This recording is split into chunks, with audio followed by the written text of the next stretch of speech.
What's up, everybody? The 5-star Odin grind, it has begun. We need to get a tweet out so we can begin freaking immediately. Let's do this. Dearest at Marvel Champions, the 5-star, let's just say the Odin grind begins right now. Yes. Oh no. Okay, tweet. Oh man, I just woke up like 15 minutes ago, 20 minutes ago, something like that. Actually, probably like 30 minutes ago now. But yeah, hold on.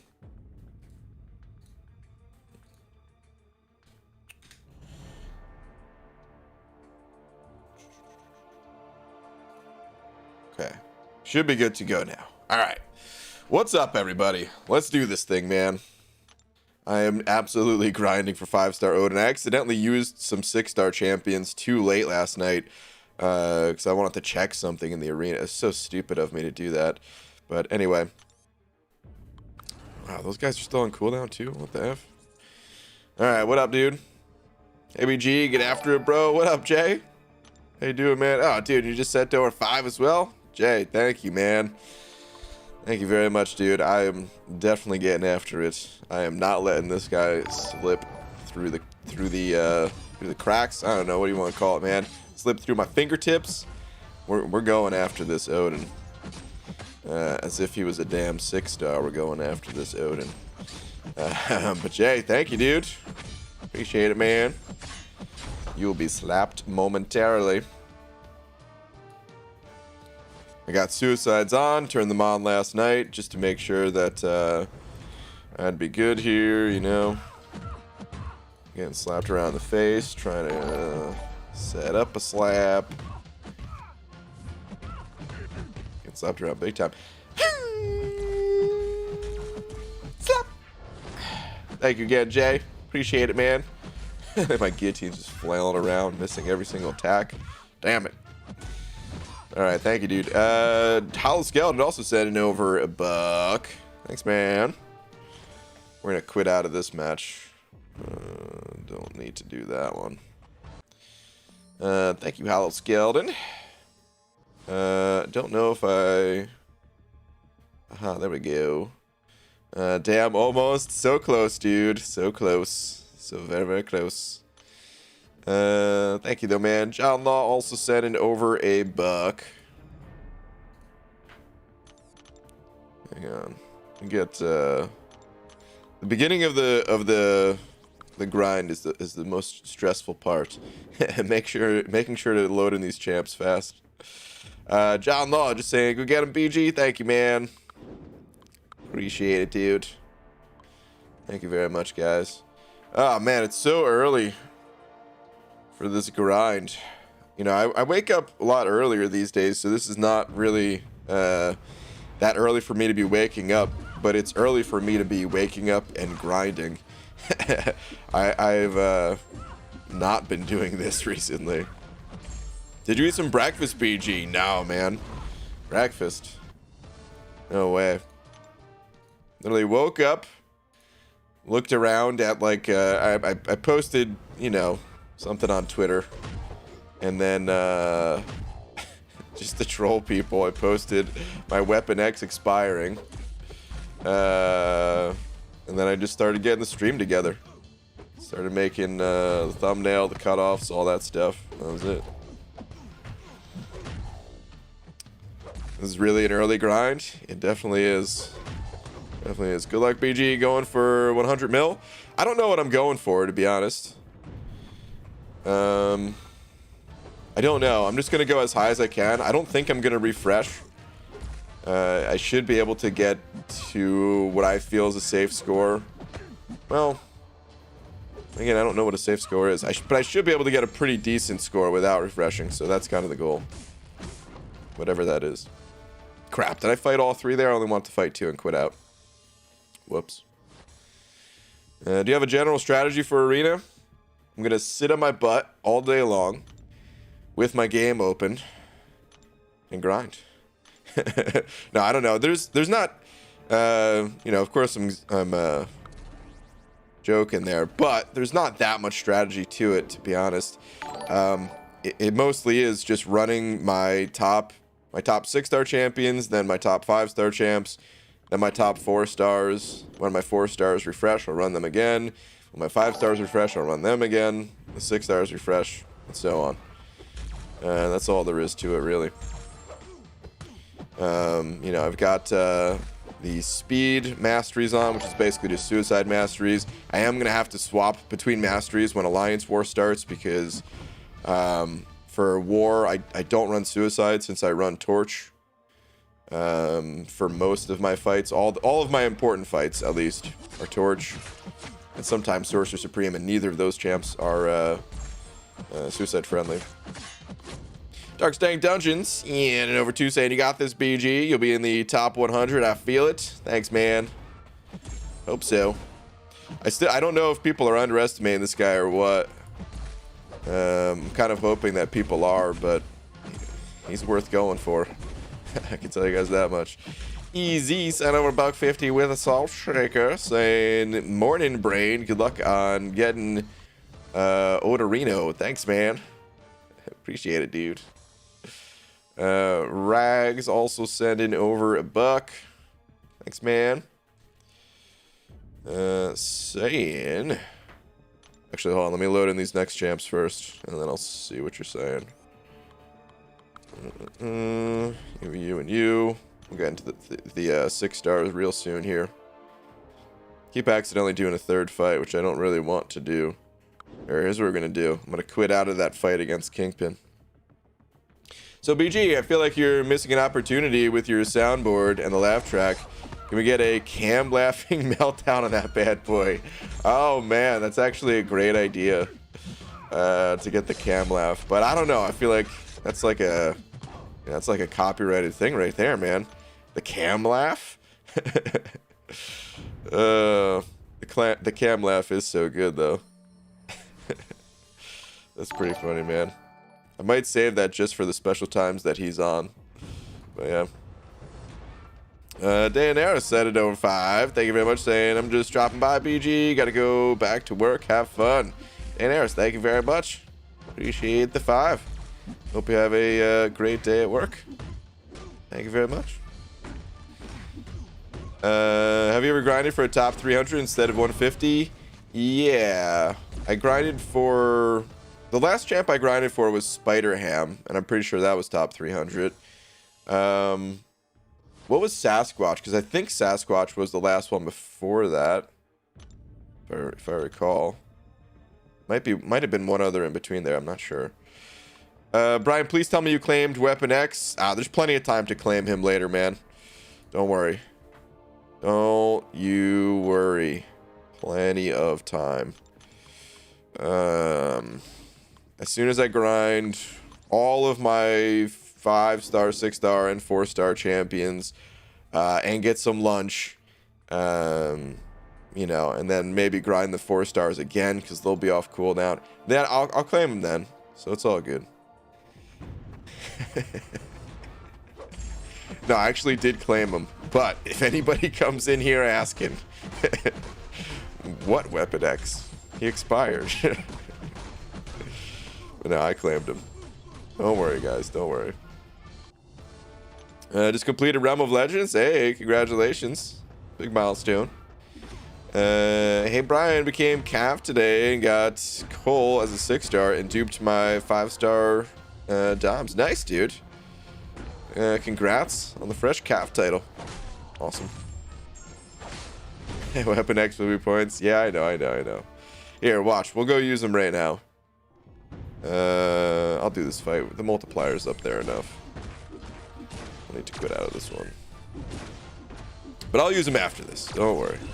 I don't get why I didn't claim right away. I mean, champions can't go in the overflow, right? It was the 25% selector.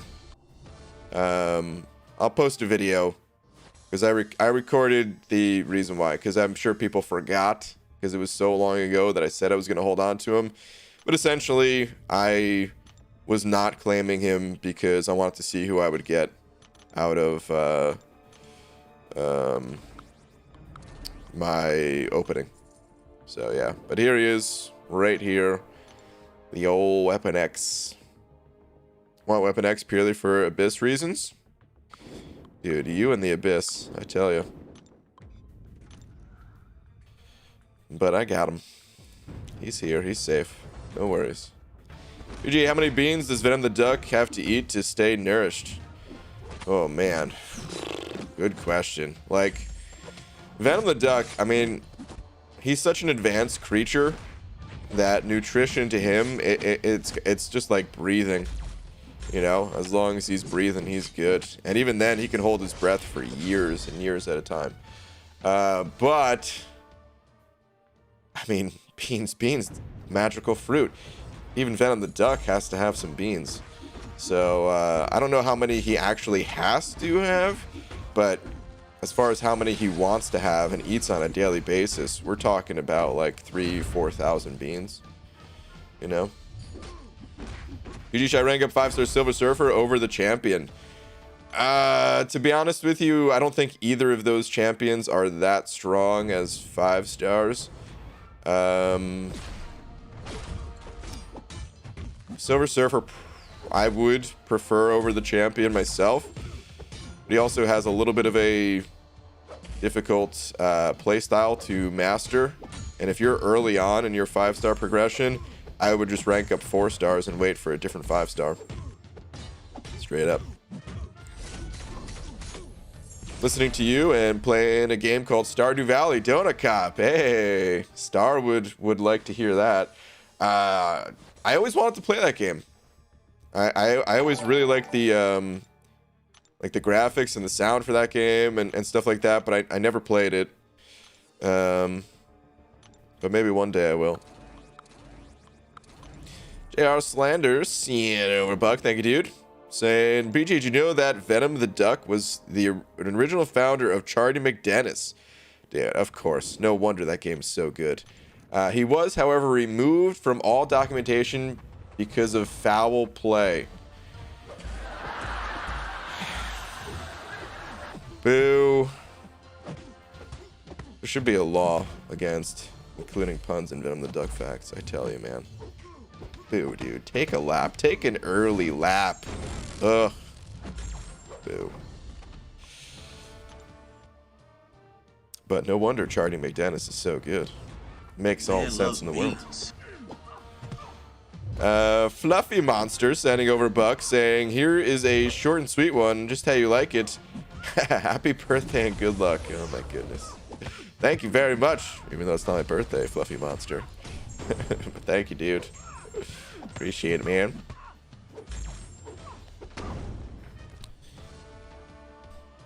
UG, what is your actual fave champions on Mutant? Favorite mutant champions? Oh man, that's tough because there's so many good mutants. I mean, it's probably just Omega Red. I also think he's the strongest mutant. I don't always think that the strongest is the most fun, but I actually do really enjoy playing Omega Red. Something about his playstyle where you're like there's something satisfying about like slowing the fight down, but like keeping that pace throughout the fight. Like it's a consistent slow down of sorts. Like you're trying to maintain this momentum, but it's a slow momentum. I don't know, man. Something about it's like satisfying to me. Just like trying to keep the opponent from gaining too many specials and then trying to get them to throw those specials when you have a fresh heavy attack degen up and everything like that. Something about it I really enjoy. After Omega Red, who would be next after Omega Red? Probably Sunspot. I think Sunspot's really fun. Lorson, am I saying that right? Send it over 10. Thank you very much. Super generous of you saying 5-star Hyperion, Venom, and Sunspot. Who to take up first? Only Venom is duped. Going for Cav. Okay, okay. Ooh, boy.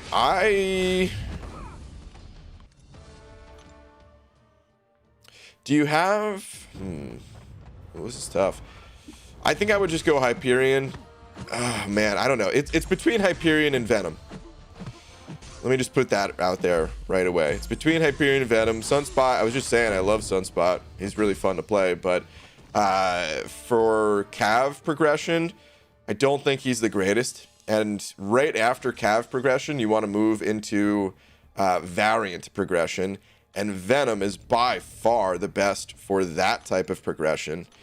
And the fact that he's awakened, like that's, whew, man, that's a huge bonus for picking Venom. Venom would be good for Cav progression as well because you know it's a lot of robot champs, and he's just I don't know, he's just a strong champion. Just in general, just powerful. He'd be good for it, but I don't know. If you don't have, like, here's my thinking about Hyperion. The Crossbones boss, he's one of the biggest roadblocks on your way, on your journey to Cav. And you need a poison immune champion that can deal some decent damage. And that's Hyperion. You know? Actually, Venom might be pretty good for that too, now that I think about it, because they're buffs that you have, right? If you have willpower, you can survive the initial poison. And you can heal up eating Crossbones' Furies. So actually, I'm just gonna say Venom straight up. They're both good though, and if for some reason you just you know, liked Hyperion more or something like that, you know, totally go Hyperion. But I think I would actually just say Venom straight up. So yeah, man, that's what I would do. Get yourself Cav, and then immediately go into like Variant 5 and Variant 6, where he's really good for those, and they're super rewarding and all that.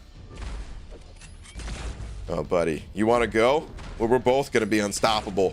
Bring it, man. I'm gonna belly bump you to the next century. Down my face. But yeah, Lorson, dude, thank you again for the 10, man. Definitely appreciate it. Sidonian sent it over 5 pounds as well. Thank you, dude. Saying BG right after work. Is it my birthday?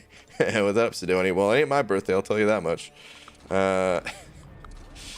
Also, according to my banana, we've passed our anniversary. Much love. Oh, Sidonian, the banana bush is looking real good on you, man.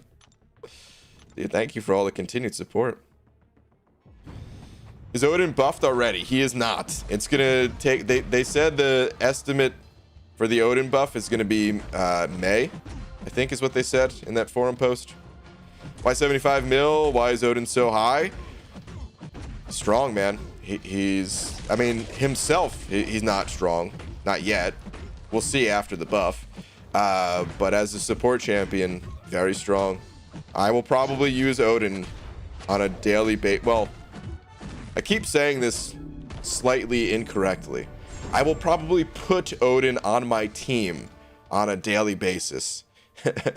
Like, literally, almost every single day, I will be putting Odin on my team. So yeah. I think some people, if they, hey man, if I would love it if Odin goes low.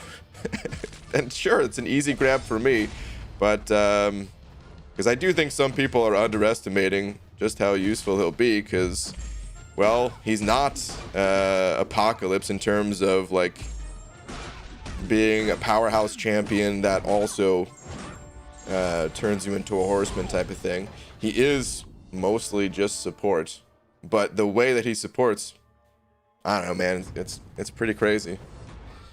So yeah, I think he's gonna go high personally. Plus 75 mil with today's rosters and stuff like that, and the people who would be grinding and who would be really wanting this Odin, 75 mil is not even that much. So, but we'll see what happens. I hope he goes lower. Look at the grind BG. I'm also going for him this round, except just the 4-star. Can't get to 75 mil. Hey, the 4-star is good too, man. I will likely pick up the 4-star next round, which I haven't grinded for a new 4-star champ in a while, outside of scooping up all the ones in the basic. I make sure to do that just to complete the collection and all that, but I think I'm going to go for the 4-star next round. You can't stack them anymore, but I still want a 4-star version. Cosmic Ghost Rider to rank 5 or Hyperion to rank 5, both awakened. Wow, man. Both super strong. It kind of just depends on what you're looking for. Cosmic Ghost Rider has the damage. I mean, they both have damage. But Cosmic Ghost Rider has damage on another level. And if that's what you're looking for, you're just looking for someone to blast through the opponent, you go Cosmic Ghost Rider. Hyperion is good for other reasons. He can also deal quite a bit of damage. He's got the regen, he's got, you know, stronger sustainability, he's got the power gain where you can oh, excuse me, just waking up. Voice is just waking up too. He's got the power gain, which keeps you kind of safe from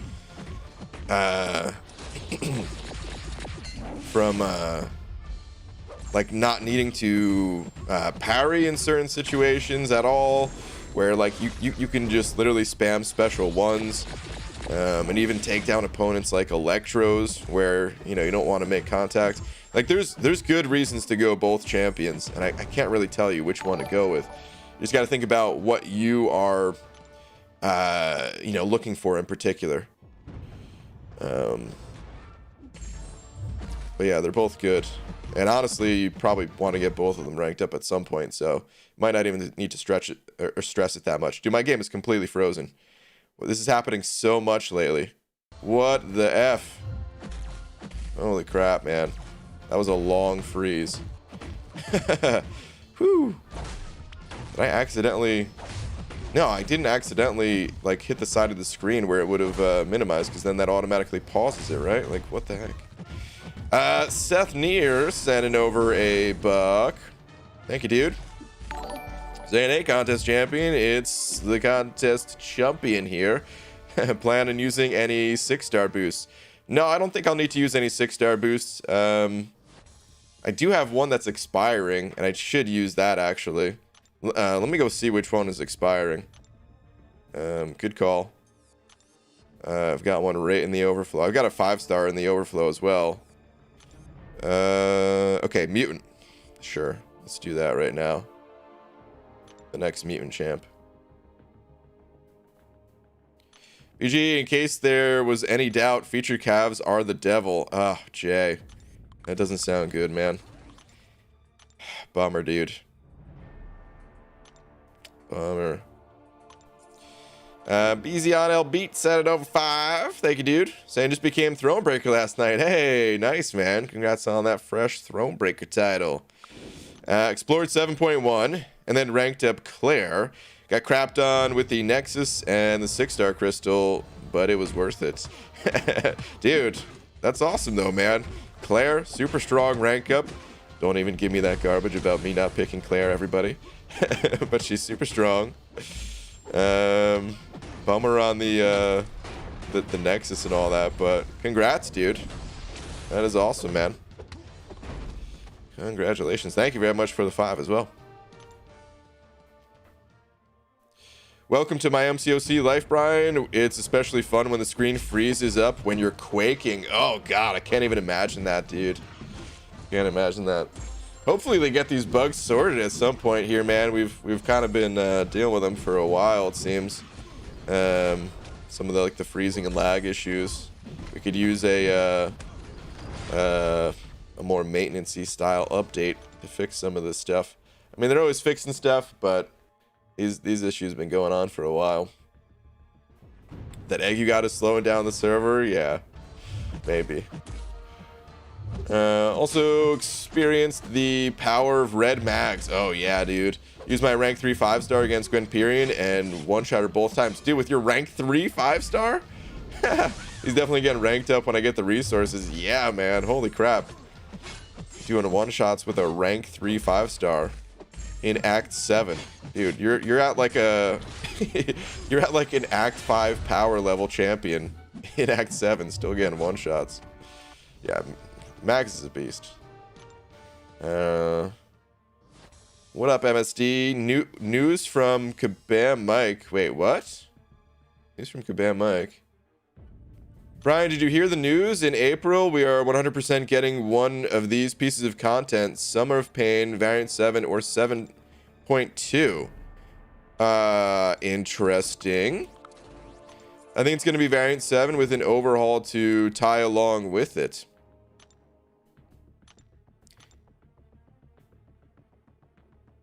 I'm more interested in that all three of those were mentioned, because to me, that sounds like that might be the next 3 months, and maybe he's just teasing the order that they're coming in. I don't know. I don't want to get. I don't want to assume and get hopes up and stuff like that. But that'd be really cool if, like, the next 3 months were like that. We're just getting hit with content after content after dude. You're fiending for Summer of Pain. Yeah, dude. I think a lot of us really want that Summer of Pain, man. And some of us really don't want the Summer of Pain either. But, dude, I've been waiting for it, man. There's a question from the forums, and he said that one of those is coming next month. Oh, okay. All right, so okay. That makes more sense. So never mind. Scratch the getting one of those every month thing. I don't think that's, well, I mean, hey, maybe it'll still happen, but if he didn't, like, actually word it that way himself, then that wouldn't imply that. Never mind. But that's still cool, man. We could use some more content in this game for sure. So, I'm excited. Huge fan. Thank you so much for your Unzo series. Help me become Cavalier. Hey, Slick Ninja. That's awesome, dude. Lorson, he sent over another 3, by the way. Just saying thanks for the advice, dude. No problem, man. Thank you so much for all the support. Really appreciate it. Thank you very much. The Spring of Pain? Yeah, the Spring of Pain. Richard Kane sent it over £2 saying, what should free-to-play players do to get gold? Well, gold, it really comes from 2 sources mainly, I would say. There's many sources of gold. Like if you look around, there's gold crystals in like the solo events and things like that. But the 2 biggest sources of gold, number 1, the arena. And popping open, you know, the arena crystals with your battle chips. And then number 2, I would say, is selling ISO. Now, selling ISO, typically you don't have a ton of ISO to sell, unless you're also popping open many crystals, which that's kind of the more like spendy way to get ISO. So it's basically the arena, man. Comes down to the arena. If you play enough arena, you will also end up with ISO to sell, and you will also get gold crystals through solo events and things like that. And once a year, usually around the anniversary of the game in December, there's actually a gold boost. It's never like guaranteed to be coming, but I mean it's been here every year. They used to do it multiple times a year, but it's kind of just in December now. And it's a 20% gold increase. So if you're able to like hold on to gold crystals and things like that until then, it actually makes a huge difference. There's times where I would have had 0 gold to my name if I had not waited for those gold boosts. I've gotten, you know, tens of millions of gold just extra from that stuff. Well, maybe I shouldn't say tens. Maybe at this point, something like 15 mil total extra over the years. But hey, man, like that's a lot. Crap, I really didn't want to push this guy's power. Oh, no, no, no, no, no. Please don't use it, buddy. Please don't use it. Please, I'm going to die if you do it. Oh, no. You bastard. I should just quit out of this. There's 0 chance I'm surviving. Oh, his special 3 hits like a freaking dump truck, especially on little old Rocket here. Man. That said, ISO management, it doesn't gain you gold, but it actually is one of the most important things you can do as a player who's hurting on gold. Only give your champions the correct ISO type when leveling them up. You will save millions. I've saved, I don't know how many millions I've saved. I did the math on it a while ago in one of my videos. And at this point, I don't know, I'm probably up to like 30 million gold saved from not feeding in wrong ISO types. So I actually would be in the negative golds right now if I didn't do that right. So yeah, last little gold tip right there. It's actually a really big one. It's cheaper to rank up your champions because you gain, when you feed your champions the correct ISO type, you get a 50% bonus on it, and that essentially is just gold savings. And they're also able to sell more ISO as well, too. So, Static, sending it over to you. What up, Static? Saying good luck, BG. 5-star mango only so far from today. More soon. Okay, bummer, dude. Hopefully you get that Odin, man. Good luck to you, man. Thank you very much for the 2. Easy, sending it over about 50 with the hot dog. Saying, bro, I don't know if you mentioned this because I had to step out and let my dog go do her morning business. Wait, you mean like with a briefcase and everything? How long does it take you to run through all your 5 and 6 stars one time? Takes me several hours. I actually don't know. It's been so long since I've done it. I don't know, but that's kind of what I plan on doing today. So we'll figure it out. We're gonna figure it out together. I'll probably run through all my 5 and 6 stars before ending this stream. It's kind of the current plan.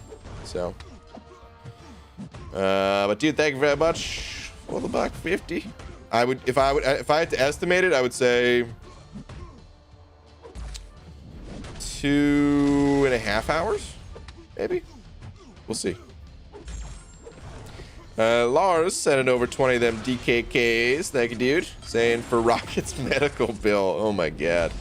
Thanks, man. Yeah, he that's gonna help. That's gonna help a lot because he's got to get reconstructive surgery. I don't know how they're gonna put like Groot's the doctor and he's a great doctor, but I don't know how they're gonna get that little guy back together. That was devastating. BG, what is your favorite champions on the tech variety? I'm a big fan of Warlock. Animations, I mean, he's super OP as well. But even just like from an animation standpoint, he's so cool. Who else would be my favorite in tech? I mean, Ghost is pretty cool, but she's like too OP, man. So I don't consider her one of my favorites, although I'm going to start playing Ghost a lot more after getting this Odin. Tech, honestly, I don't really like that many of the tech champions. It's one of my least favorite class types overall, I would say. I do like others though, both Darkhawk and Sentinel. So actually a lot of the robots I do like. I think they're cool. I don't play them very much at all because Warlock just kind of, you know, obsoletes all other robots. He's that good. Sure there's some others. Dude, I need to pull up Aunt May real quick. Refresh my memory of who else is in the tech class. Let's see what we got here. I like Guardian as a champion. I don't know if I would consider him one of my favorites, but I think he is cool. It's kind of the same thing with Guillotine 2099. I like some of these champions. I think they're strong and all that, but I don't necessarily think they're some of my favorites. Actually, Nebula. Yeah, I forgot about Nebula. Oh, Rocket. Poor Rocket. If he gets a buff, Rocket was my favorite champion in the entire game at one point in time, but by today's standards, he's just so weak that yeah, he can't be. Actually, that's about it. I don't know. A lot of the other ones, I don't like hate them, but I don't love them either. So, yeah. In the middle of class watching this? Oh, that's not good, dude. This is just an arena grind. we're just chilling, having, you know, not really a whole lot going on. Should probably get back to your studies, man. I was capped on tech tier 4 class catalyst, thinking about ranking up classic Iron Man to rank 4 classic Iron Man. Oof, dude. You're just hoping he's getting a buff, because as it stands today, he is... I have, what was I going to say? I have another tech rank up gem that I don't exactly know what to do with. I kind of wanted to give it to Red Skull, but then I pulled Red Skull as a 6-star. I don't really want to rank up the 5-star anymore. So yeah, I don't know what I'm going to do with that thing. Probably just save it for someone else who gets buffed, I guess. Game keeps lagging when I go to parry and keep getting smacked. Ah, dang, dude. I will say, it feels like the help requests are going through faster today, which is nice. I had that one huge lag spike. But actually, like, hitting that help button, for some reason, feels faster today. Maybe it's just because I'm actually in the mood to go fast. Whereas normally I don't pay attention to it. Starkey, yeah, I've always had a little bit of mixed relationship with Starkey. By the way, a little arena tip against Red Skull: hit into his block a bit if you can. Get rid of some of those armor ups. You're not going to die from it usually, and it'll make your other damage a little bit stronger. Only if you're using a weak champion. Like, I was using a pretty weak champion. Otherwise, I would have just blasted that fight fine enough, probably. Anyway, Stark Spidey. I'll still use Stark Spidey from time to time. And in some fights, I have a fun time using him. But here's my problem with Stark Spidey. And I didn't realize that this was a problem until it was highlighted by Dave, by Dorky Diggity Dave. He one time showed like, he slowed down a fight and showed that when you try to dex and you trigger the auto evade at the same time, your character does like a half dashback maneuver type thing, and it doesn't get you out of harm's way. Like, you lose control of your character because of that auto evade. And I think it only happens when you're dexing and the auto evade happens at the same time. Like, if you just naturally auto evaded or you just dexed, then I think you're fine. But it's when they both happen at the same time, your character does this little half rollback maneuver, and it doesn't get you out of harm's way, and then you end up getting slapped in the face. And it sucks, man. And I never knew what was causing it until I saw that slowed down.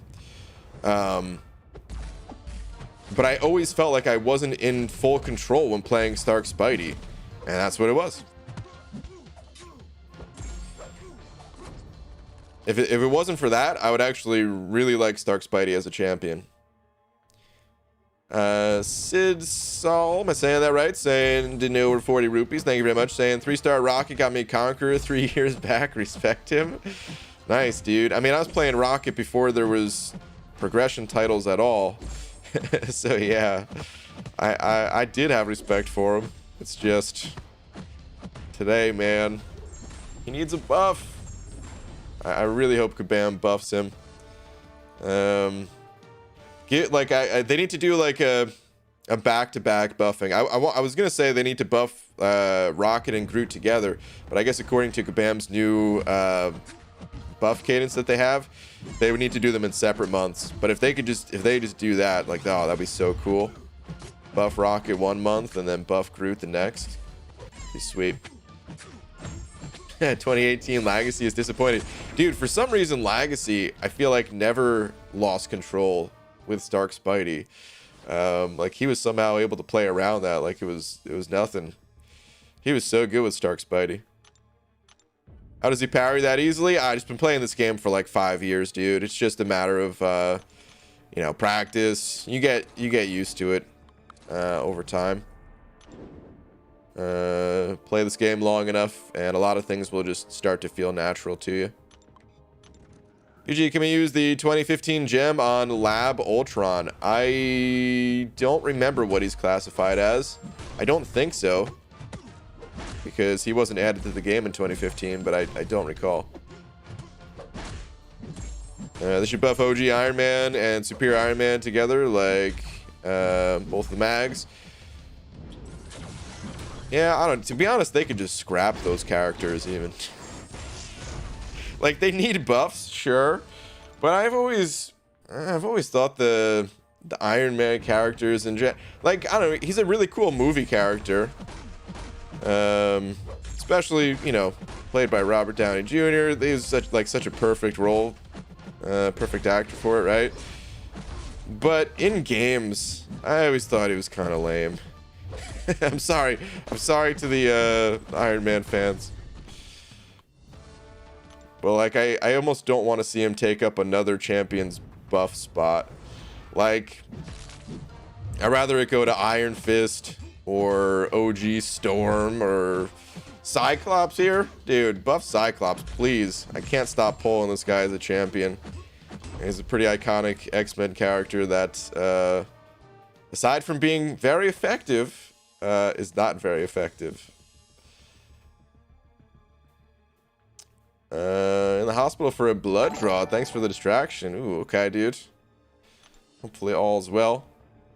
Under Mothers in 05. Thank you, dude. Saying, BG, I have enough shards to open a 5-star. Should I get the duel and hope for Aegon, or Aegon dupe, or wait till tomorrow and hope for Tigra dupe?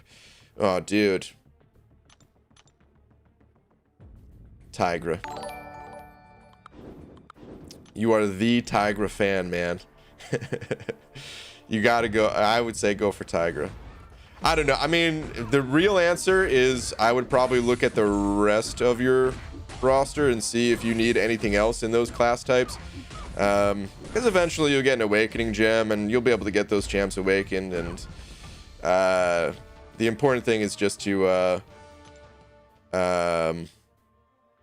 what's it called? Make sure that you're pulling in like the new champions while going for the dupes and stuff like that, I would say. But if I had to pick one of those champs for you specifically to go for, I would say Tigra, dude. Get that Tigra dupe, man. But dude, thank you very much for the 5. Rip, what up, buddy? Sending over 5 saying, love the bait and switch title. Can't wait till Weapon X expires. Oh man, yeah. Yeah, I'll change it to the real stream title of watching Weapon X expire after I get some grind time in. Thank you, dude. Ice Roach. I probably messed up your name there. I'm so sorry if I did. Sending over a few euros. Saying 6-star rank 3 Doom unduped, 5-star rank 5 Sim Supreme unduped, or 5-star rank 5 Morningstar Sig 20 for Abyss Easy Path. I have the rest of the Horsemen and Heimdall. Thanks. Okay. Wow. I wouldn't go Morningstar. I can tell you that much. At least I don't think. I mean, I know other people brought in Morningstar, but I'm trying to think about all the fights right now. And no, I don't think I would go with Morningstar. I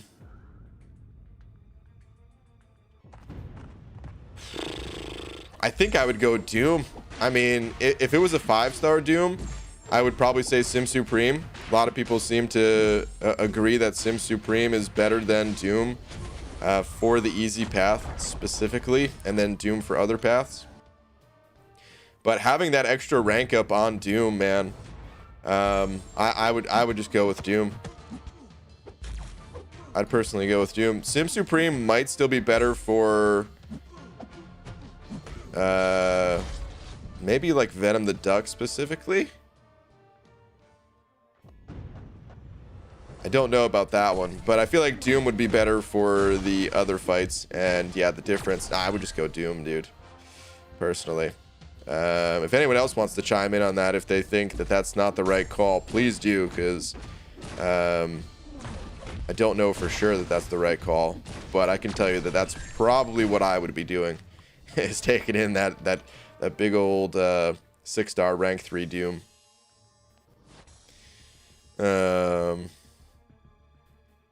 Dude, that's going to make your Abyss exploring so much better, just having that guy already at rank 3.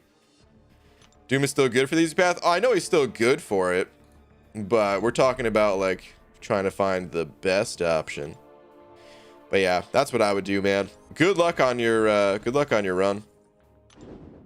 Hope it goes super smooth for you.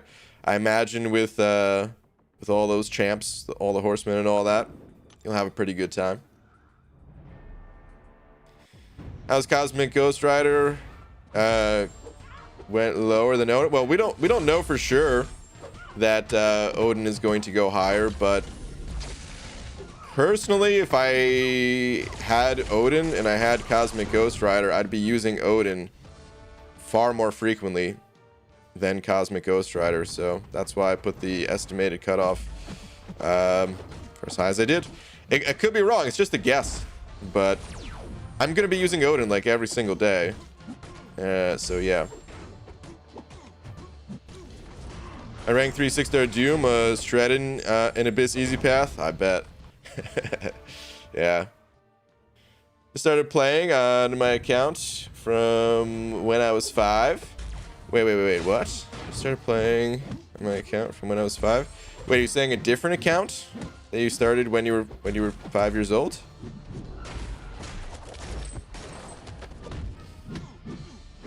How to do Legends run for event quests. Right now, it's just going through as fast as possible, heroic and master. Eventually, that'll change to higher difficulties. But you want to go through heroic and master as fast as possible. Usually someone like a 565 or higher Corvus or Ghost. Just some of the, really fast champions. Other champions can do it too, but not that many.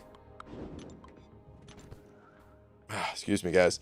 I think what's his face? Hitmonkey can actually do Legends runs because Abby Doe did a Legends runs with Hitmonkey like a few months back. So there's a few champs that can power through fast enough. But yeah, you just want to go as fast as possible. You throw on your strongest Masteries, which is suicides plus whatever else, and you boost to the teeth and you go nuts.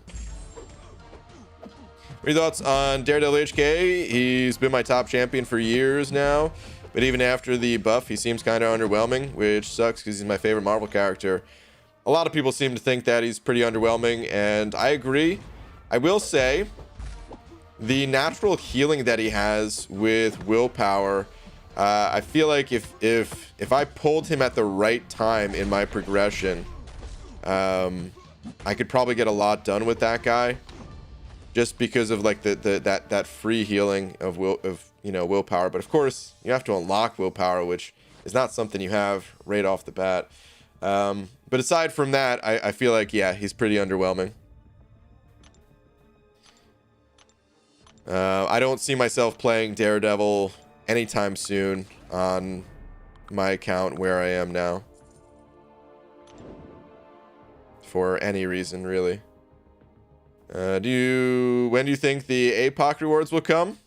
Normally that happens about 3 to 4 hours after the arena has ended. The scoreboards start to come in around 2 hours after, and then the rewards themselves like an additional 2 hours. BG, you're free to play. I am free to play. Yep, at least on this account. By the way, don't spam. You're gonna get timed out if you do. But yeah, free to play on this account. I occasionally do side accounts, which they're not always free to play. I've done, I think I've done 4 side accounts so far. 2 of them were free to play and 2 of them were not. And the next one I'm gonna do is also gonna be free to play. But I'm waiting for the right side event quests month to do that. Have you decided on what you're doing with the 25% selector besides letting it expire, obviously? RIP. Don't tell anyone else. But I've already claimed it. I went with Mutant. But yeah. I'm going to post the video, but the gist of it is the Mutant class is stacked, so I went with Mutant. Gee, how do you like to play Guardian? I mean, I like Guardian as a champion. I don't play him that much though, so I can't even tell you like the best way to play him. He's got that insane damage on his special too that you could build up to, but yeah, I can't tell you exactly how to play him, but I do like him as a champion just to have him on the team. That synergy with the block proficiency and all that stuff. So these lips are sealed. All right, good. Gee, who are you most excited for later on in MCOC?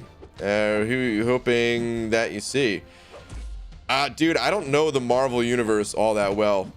Every single character that gets added is like a character I've never heard of before. I mean, obviously the big ones I've heard of, the Fantastic Four, Doom, you know, some of the X-Men, because I've played like the X-Men arcade game back in the day. But to be honest, man, I like most of the characters that get released to this game, I've never heard of in my entire life. Like, here's what we're gonna do. Let's go look at Aunt May real quick, and I'm gonna sort this by release. Whoops. Odin. I mean, I have heard of Odin before playing this game, but like vaguely, man. Like I don't know all the stories about Odin. I just knew that Thor is called like Odinson and stuff like that. Mangog, never heard of this guy. Super Scroll, nope. Jubilee, yes. Spider-Ham, nope.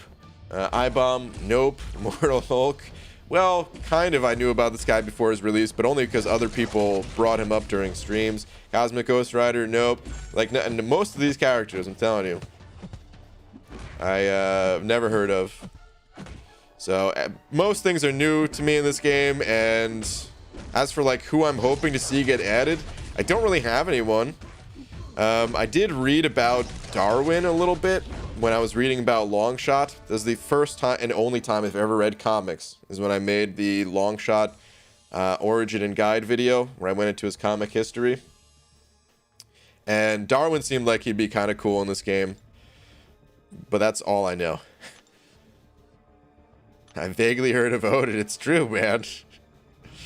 I didn't watch the Thor movies. Well, I did watch Thor Ragnarok, but that was the only one.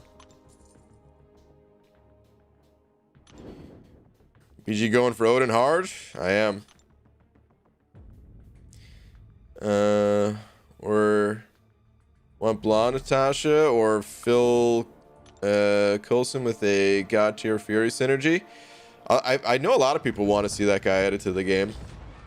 I don't know much about him either, but of course I did watch the Avengers movies, and he was in the first one, right? I know that name because when I first started playing this game, there was a special event in the game, the Coulson's Challenge, and that I couldn't complete it because of course I just started playing the game. So, dude, that challenge was like the most difficult thing ever, but I needed that that challenge. Honestly, I probably would have quit the game if the Coulson's Challenge was not in the game when I first downloaded it. How crazy is that, man? I probably would not have been here today. This whole YouTube channel, everything would have never happened. But that challenge and me not being able to complete that challenge was like, oh damn, this game is hard. Like, let me sink my teeth into this game, you know? All right, we got an actual challenge here. This is good. And then from there, yeah, I just never really stopped playing. Oh, geez, why did I think this was a different champion? I was not expecting that. That special one animation out of Aegon. Jeez. What time or what should I do? Rank 4 Hyperion or rank 4 Symbiote Supreme? It depends on what you're looking for, man. Both those champs, they are complete. Oh man, see, now you're just spamming though. This is the second time, dude. You got one more warning and then I'm banning you. And I'm not gonna answer your question now that I see they're spamming. Want suicides with my top champ is 565 Cole. Do you think it's worth it? No, Cole Obsidian, he's better without suicides. if you're using Cole Obsidian, you don't want to be running Suicides. His what's it called? The way his attack scales up and stuff like that, he already... Well, I mean, he does benefit from them, don't get me wrong. You will notice a power difference from having them on. But just because you're already losing some health from you know, his low block proficiency and stuff like that, you really can't afford to be losing more health, and you'll just be better off not having them on. That said, if you are an avid arena grinder, you know, you make do with what you have, and it will help out your arena grinds. Maybe just work towards ranking up some other suicide-friendly champions, and then unlock those masteries after that. What are your opinions if Kabam adds raid bosses? Just depends on how they do it. They mentioned it back in the roadmaps when they released those things, and I honestly, I can't imagine how they would add that to the game. So the idea itself is intriguing to me, but I can't really visualize it. And I try my best to visualize all the different possibilities that could be added to this game, but I don't see that one. But I don't think they would have mentioned it if they weren't like pretty far along in the development process, because I don't think they want another bases situation. Some people, if you've just started playing this game in the last couple years, you might be like, what? Bases? What's that? There was a little tab in the game, like a little teaser tab for the longest time, saying like a new game mode is coming, and it was Alliance Bases. And essentially, Kabam made this other game, just a total clone of MCOC, but in the Transformer universe. I shouldn't say total clone, because it did have some different... I didn't play it. Never played it a single time. But they had like some different things going on, including like you could swipe on like a Z-axis type of thing. But anyway, they put bases in that game, and I guess they realized maybe bases wouldn't be the best fit for MCOC, and then they ended up never adding it, and they removed that tab.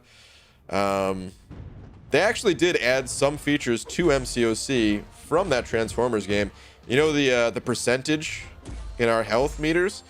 We never had that percentage for like the first few years in this game. And then 1 year at Comic-Con for a boss event or whatever, they had the percentages there.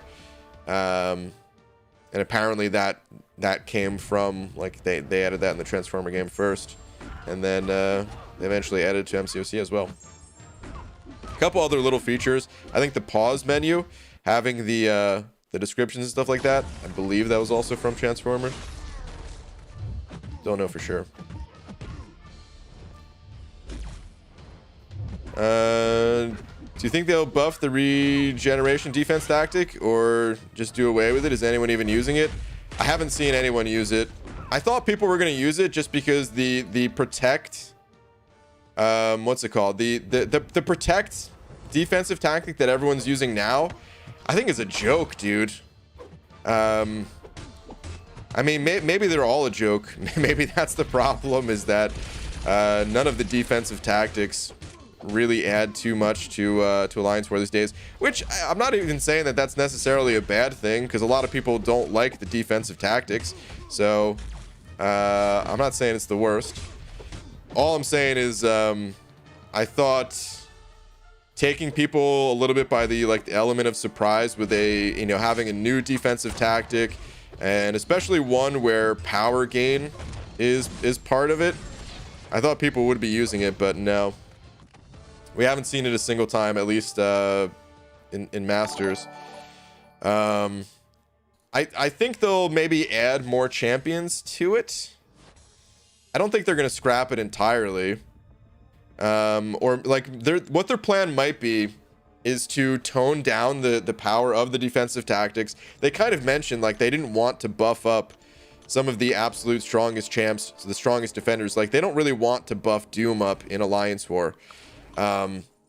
So maybe what they're going to do instead is kind of tone down the power of the defensive tactics, but maybe they'll add more difficulty when they refresh the map. next time. Maybe some of the nodes that they'll have will be stronger. I don't know.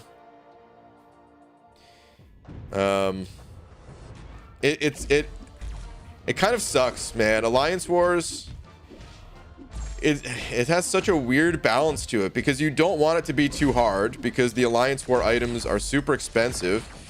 But at the same time, you know, the easier that Alliance Wars becomes, the more impactful each death becomes, and then the more stressed out you are for each death that happens. So it kind of sucks all around the way it's currently set up. That's why, like, I always wanted them to have like free Alliance War items, but then amp up the difficulty so that people are dying more, but it doesn't actually cost players more. Anyway, Buckeye fan sent it over Buck saying, BG, I've been playing this game for 3 years. Why am I still so bad at it? Ah, man, I'm sure you're better than you're letting on, dude. But what was I gonna say? I mean, dude, I don't know. Let me put some perspective into it like this. I didn't know how to parry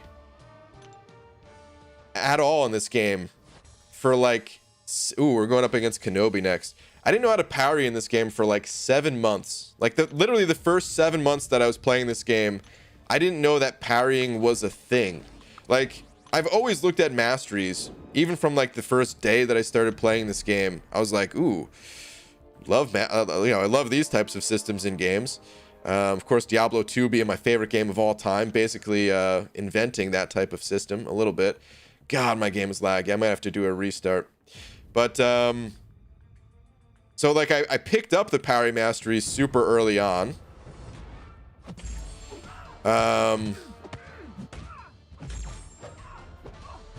But I never really used it until I started messing with Realm of Legends, and I was trying to figure, like, what's crazy is I'm not good at intercepting still. I've gotten a little bit better at it over time, but I'm still not good at it. And that's how I was playing the game early on. I was like, dude, who needs to parry? All you have to do is you just attack the opponent at the right time, and you're good.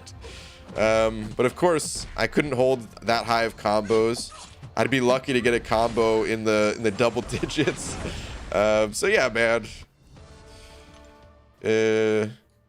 Hopefully your first 7 months were better than mine, but just to put it into some perspective, we all get better over time. All right, Seth Neer sending over a buck as well. Thank you, Seth. Oh wait, sorry for spamming Timmy. No problem, man. Just don't do it again. All right, Seth. Where are you at?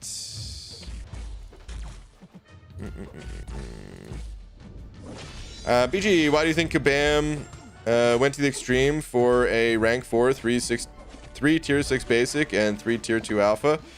I don't know. Holy crap, I'm gonna die in this fight though, aren't I? Please don't kill me. Okay, good. I don't know why we're going up in 2 different catalyst types. I have no idea. It almost doesn't matter though. Like, what matters is what Kabam gives us. They could make those any catalyst types they want, as long as they actually give players a way to obtain those things. Then it doesn't really matter. You know, as far as I'm concerned, those are just like placeholder things. But yeah, I don't know. No idea. Maybe what they want to do is like stretch out the amount of time that it takes to get to rank 4s, and maybe like start giving us one of those resources. Oh, there's that game crash. I wanted to restart anyway, but the game did it for me. Sweet. Anyway, maybe they want to start feeding it, like slowly feeding us one of the types, but then not allow us to get the next one until later on, just to kind of entice players with something new. To be honest, man, I think they're going a little too slow. I wanted the rank ups to slow down at one point in time, when it felt like we were getting 6 stars too early or something. But To be honest, it feels like maybe things have slowed down too much. And I actually want us to get rank 4s like by the end of the year, and I don't know if that's going to happen. Seeing as we don't have 7.2 yet, and you'd think that maybe we wouldn't get rank 4s until like the end of Act 7. So I don't know what's going to happen, but anyway, no idea. Easy, sending over another $1.50 with a banana peel, saying Venom the Duck fact: Venom the Duck's dad, Venom the Lion, and his mom, Venom the Shark, broke up, and his mom remarried Venom the Alligator. But the three are all good friends. What the hell? This is just, you just turned Venom the Duck into a sitcom. Oh man. But they're all good friends. I mean, that's good. That's good that they're able to maintain a healthy relationships like that, because you'd hate to see anything else. Like, ah, man. So that's really good. That's good for them. Man, I'm just imagining like a theme song now for the Venom the Duck sitcom. Bushido Brown, seeing over a pound, saying BJ just realized it really takes guts to be an organ donor.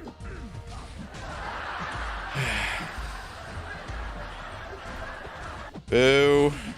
Bushido Brown. Take a lap. Corey, seeing over buck, saying check your tweets. I replied to it. Okay. Check my tweet. Replied to it. What is this? What am I looking at here? This is our fault. Bean chips.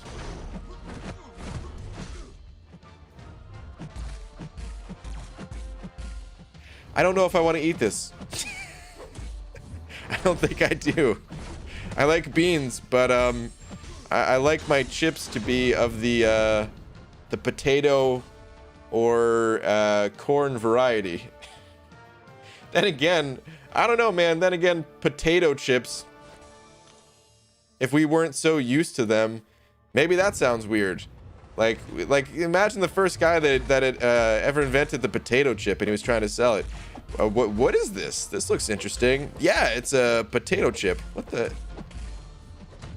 This is a potato? This is not a potato. So maybe bean chips would be good. I don't know. But I can't say that they're immediately appetizing to me. So yeah. Oh man, Hobbit sent it over too. What up, Hobbit? Saying here's 2 butts for your buck. Wait. Hobbit, thanks, man. What up, dude? Hope you're doing well on this fine Thursday morning. Dude, I think maybe it's going to take even longer than I thought. I said roughly 2.5 hours to get through all my 5 and 6 stars. We're about an hour and 8 minutes into the grind. And I feel like I'm only just scratching the surface of my 5 stars. But I'd say 2.5 to 3. But we'll see. Maybe it won't actually take that long to get through all these. I don't know. Don't know about Bush's bean chips, but bean chips are pretty good. I've had them before. Other types, okay. I've never seen them before. Then again, well, I don't go outside, so it's a good reason why I haven't seen them.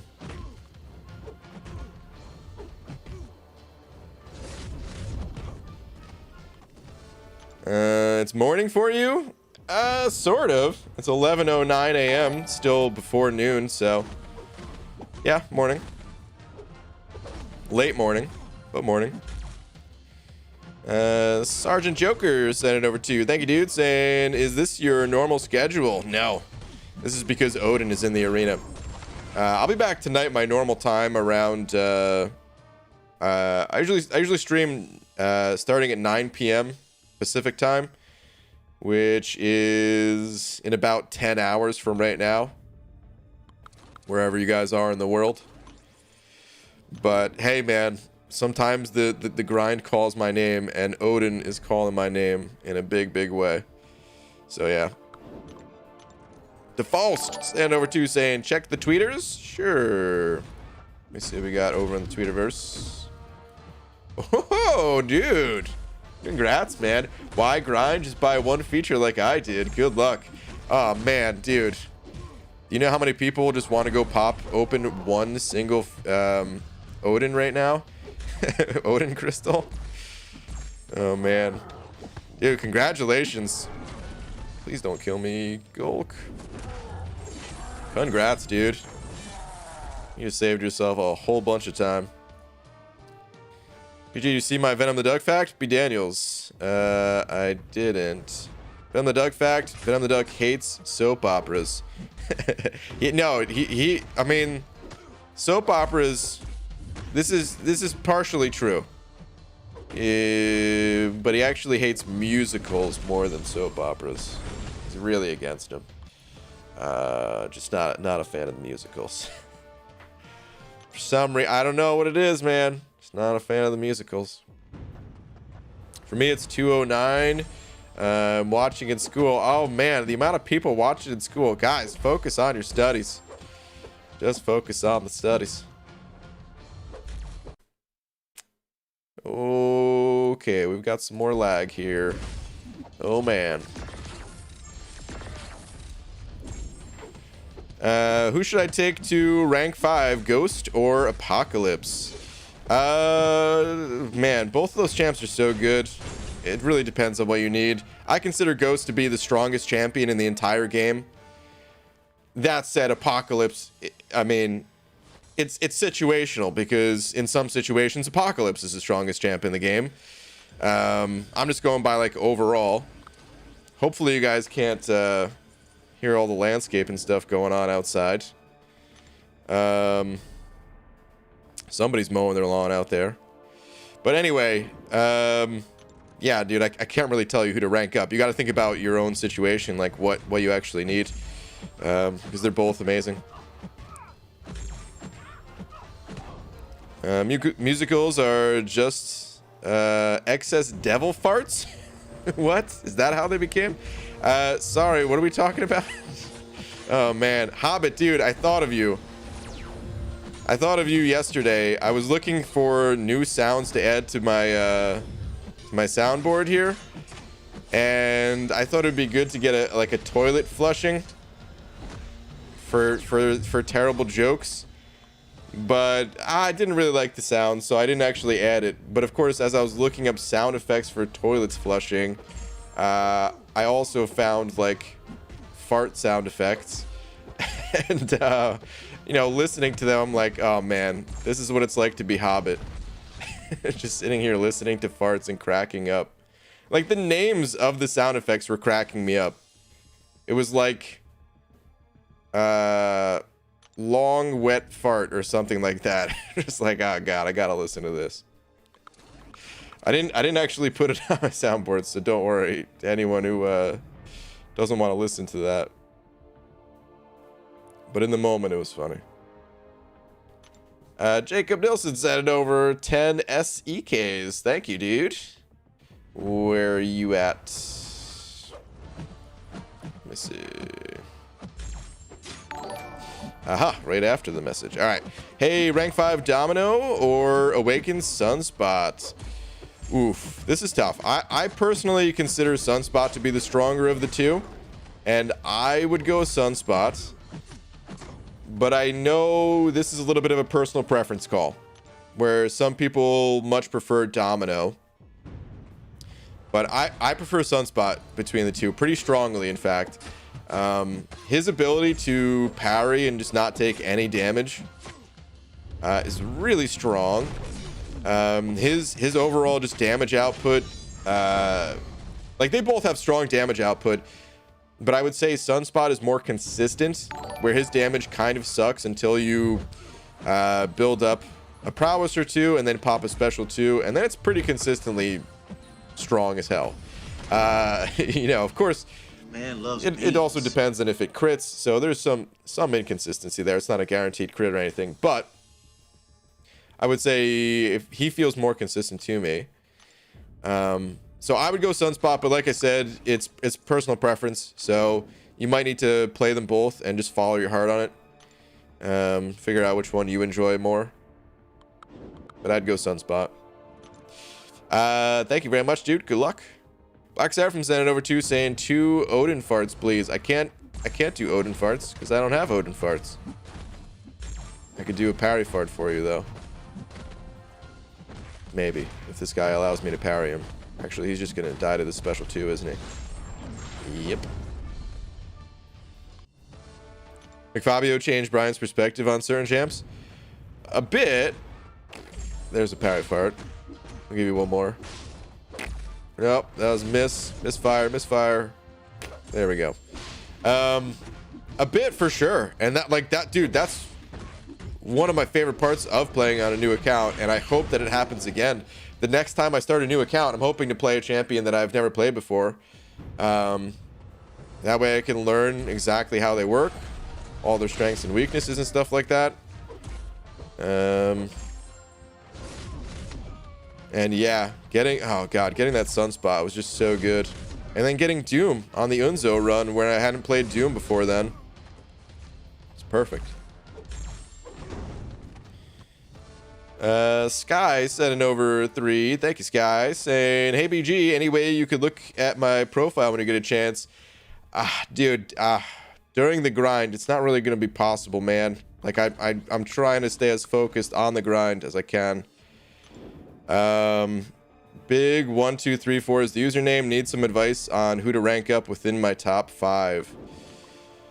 I'll make one exception really quickly, but if anyone else asks, I cannot look up your profiles. We'll take a really quick look. Big 1234. I would say among these champions, Cosmic Ghost Rider, and then what's his face, Colossus. Those would be the 2 that I would stick with out of those.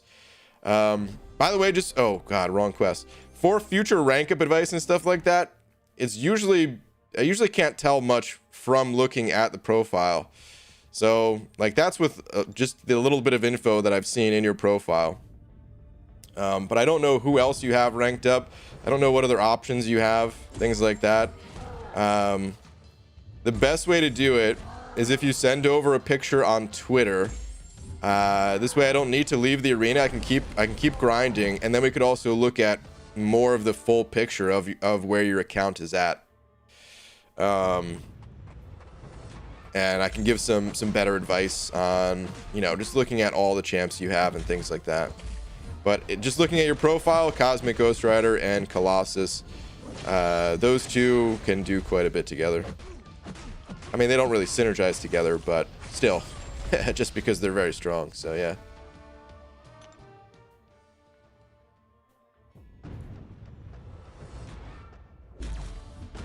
Hi Brian, am I right in saying the Hella synergy is only with 5 and 6 star Odin? I don't know, but what we can do is actually use this wonderful website that I just found called Aunt May. And there's a little feature that might not be immediately obvious when first using this site. But if we look, actually I should have just sorted by release. If we look at Odin here and go down to his synergies, you can see they're all in white text, right?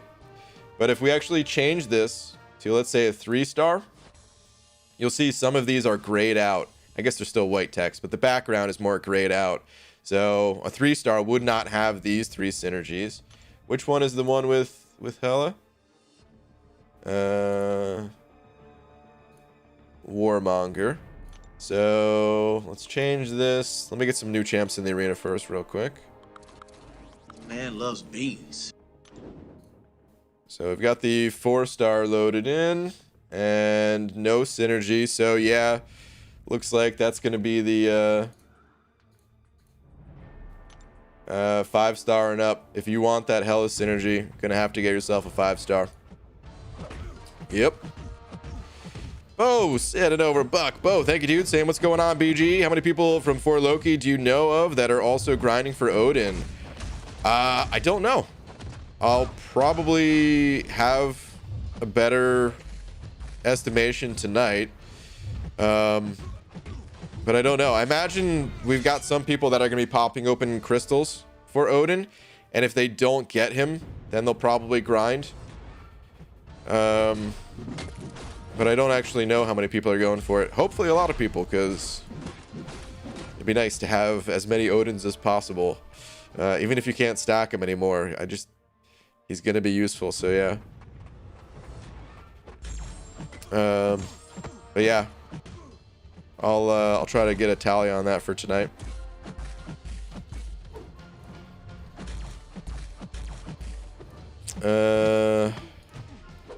Guys, please keep it easy on the spam. You're just gonna get yourself timed out. Your message is not gonna get read. We'll send you $200 if you send me a friend request. That's okay, man. This is a free-to-play stream. You don't have to send any money. But friend requests is also not gonna happen. The friend system in this game, it's useless. Doesn't do anything. GG, should I rank up 4-star Guillotine 2099 or Apocalypse? I would personally go with Apocalypse between those two. They're both really powerful. Guillotine in the right hands is arguably even better for progression. If you're able to keep that combo going. But I would just go with Apocalypse personally. Apocalypse is strong just on his own, and with the whole horseman thing and all that, that's what I would do. Do we just send him a pic on Twitter if we want rank up advice on our current progression? Yes, but keep in mind I can't look at every single tweet. I try to look at them, especially while streaming. If I see someone say, "Hey, can you check my tweet? My Twitter name is this," then I'll go there. But yeah, like I'm just trying to set up expectations. I don't look at Twitter all day long. So if you don't get a response on Twitter, that's why. Yo, BG, have you always been a free-to-play? Yeah.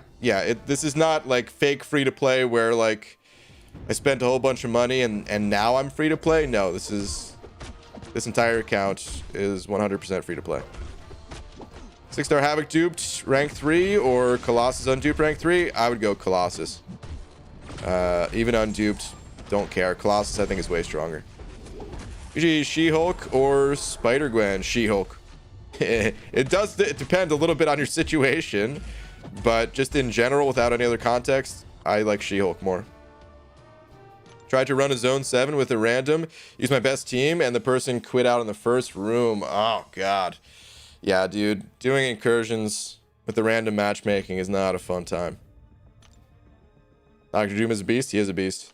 PG, do you think Medusa is good second 5-star pull? Yeah, it was a rollover from Doom though. Oh, well that kind of hurts then. Medusa's dude, super awesome second 5-star pull. Yeah, but yeah, that Doom probably would have been a little bit better. But you shouldn't be disappointed. Medusa's great. She gains a lot of power just for being awakened, which is going to be hard for you to do. But even unawakened, she's still pretty solid. Got poison immunity, which is important, and decent damage output without requiring a fancy playstyle. It also took me nearly a year to learn how to parry consistently. I became an intercept master, winning with Iron Man, Infinity War, or Vision OG with only 1% health. I still intercept when needed or very low HP. Yeah. I mean, same. That's usually the only time I intercept is when I'm desperate for it. But still ain't that good at it.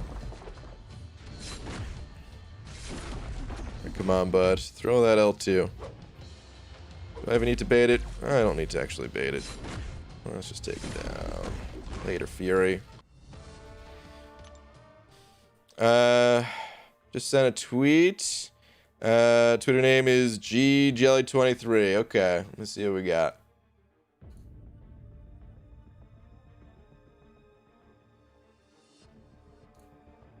All right. I'm seeing who I would want to rank up next. My Omega Red is 678, and do not have suicides yet. I have a Cosmic 5-star Awakening Gem. And I'm shooting to go for uncollected. Okay, going for uncollected. With a Cosmic Awakening gem. I mean, just having both Cap Marvel, you know, you're not going to be able to get her to rank 2, but hopefully you can get her to level 25. She'll be really strong. Of course, Dr. Doom's going to be really strong. I don't know if you're able to get Doom ranked up one additional rank. That'd be huge. Omega Red is going to be really useful to you, but you're going to need someone else for the robots because there are some really annoying robots along the way.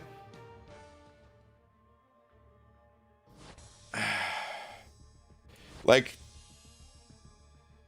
I would say out of the champions I see here, believe it or not, Nebula would probably help you. Oh, wait, hold on. I'm sorry. I'm thinking about Cavalier. I'm thinking about the Cav progression, not uncollected progression. All right, hold on. My bad. That's my bad. Forget about Nebula. She would have been good for Cav, but you don't need to bring down robots really for uncollected. But yeah, still, like, so all three of these champs, they're gonna be so strong that you really don't need to invest in anyone else necessarily. Just take these three to the moon. Even without suicides, Omega Red, he's such a beast. Just having his immunities, he'll be really good for masochism as well. I'm not sure if you're aware, but there's a little ability in Omega Red that for every death spore you have on the opponent, it's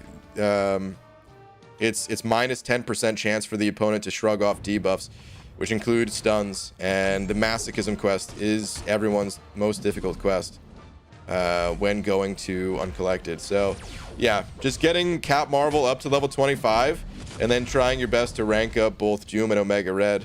That's really all you need. Everyone else, you know, take them along to, like, honestly, if you can get yourself like a low-level Fury, low-level Nick Fury, you don't need to rank him up. Even a 3-star will do.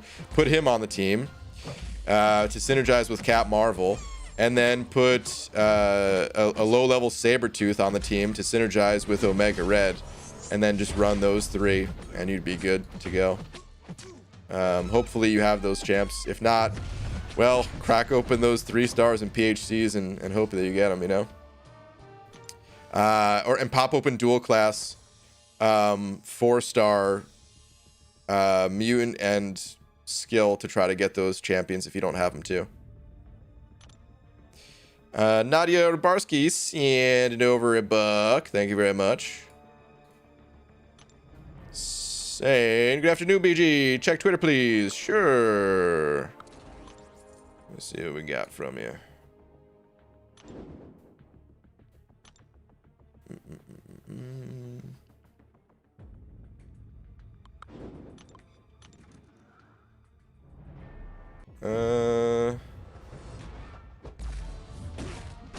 Hold on.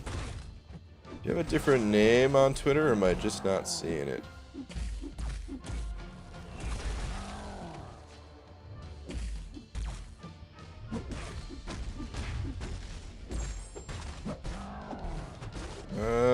I don't see a tweet with that name. If you're under a different name, let me know what that name is.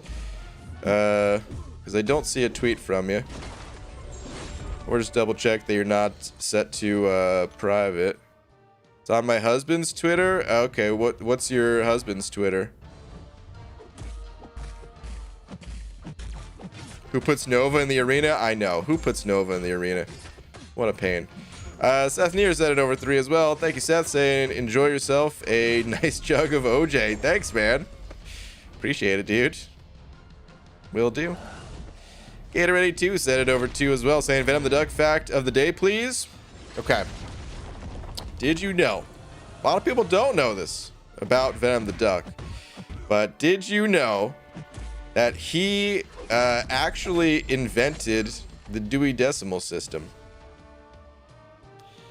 And it's not, some people think it's named after a guy named Dewey Decimal, but no, it was actually invented by Venom the Duck, because even though reading is dumb, he still wants people to be educated and to read and all that, and he just thought, yeah, people need a way to find these books. So he actually invented the Dewey Decimal System. So, okay. What happened? Okay. Nadia, let me see.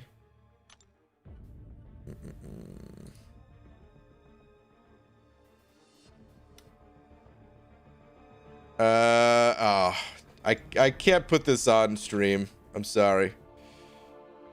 I don't know. Can I put this on stream? Man loves beans.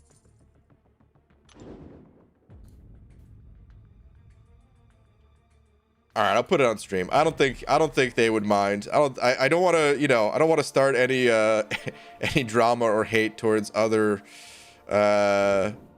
YouTubers, but I don't think they'd mind in this case. I mean, it's mostly me they're making fun of, so no one, absolutely no one. Global, KT and Seed's hairline both start on the back of their head. Seaton Butterfinger. Look, I don't know what that means even. But then imagine having hair. This message was sponsored by BG Gang. My goodness, the global chat. My goodness. Why, global, why? Ollie Reynolds said over bucks, say, check Twitter, please. I need help. Okay. Hang on. Let's see here. Who for Act 6? For Act 6. Where? Where Act 6? Are we just talking about the beginning of Act 6, I guess? I'm going to take it as beginning of Act 6. Hang on. Who put Spider-Gwen in the arena? Okay. So, look at these low-level ones first here. Yeah, I wouldn't go with anyone here, but it's nice that you have a Heimdall. You might want to squeeze him on the team. So yeah, Hyperion's going to be a beast. Actually, this Vision and Claire are both going to be really good for Act 6. Vision is good against robots, and you're going to come across some really annoying robots. And Claire, you just need those immunities to take on something like Biohazard or just in general having bleed or poison immunity for so many situations. Really important to have. So I would get both Claire and Vision ranked up. They don't need to be awakened, so you're good there.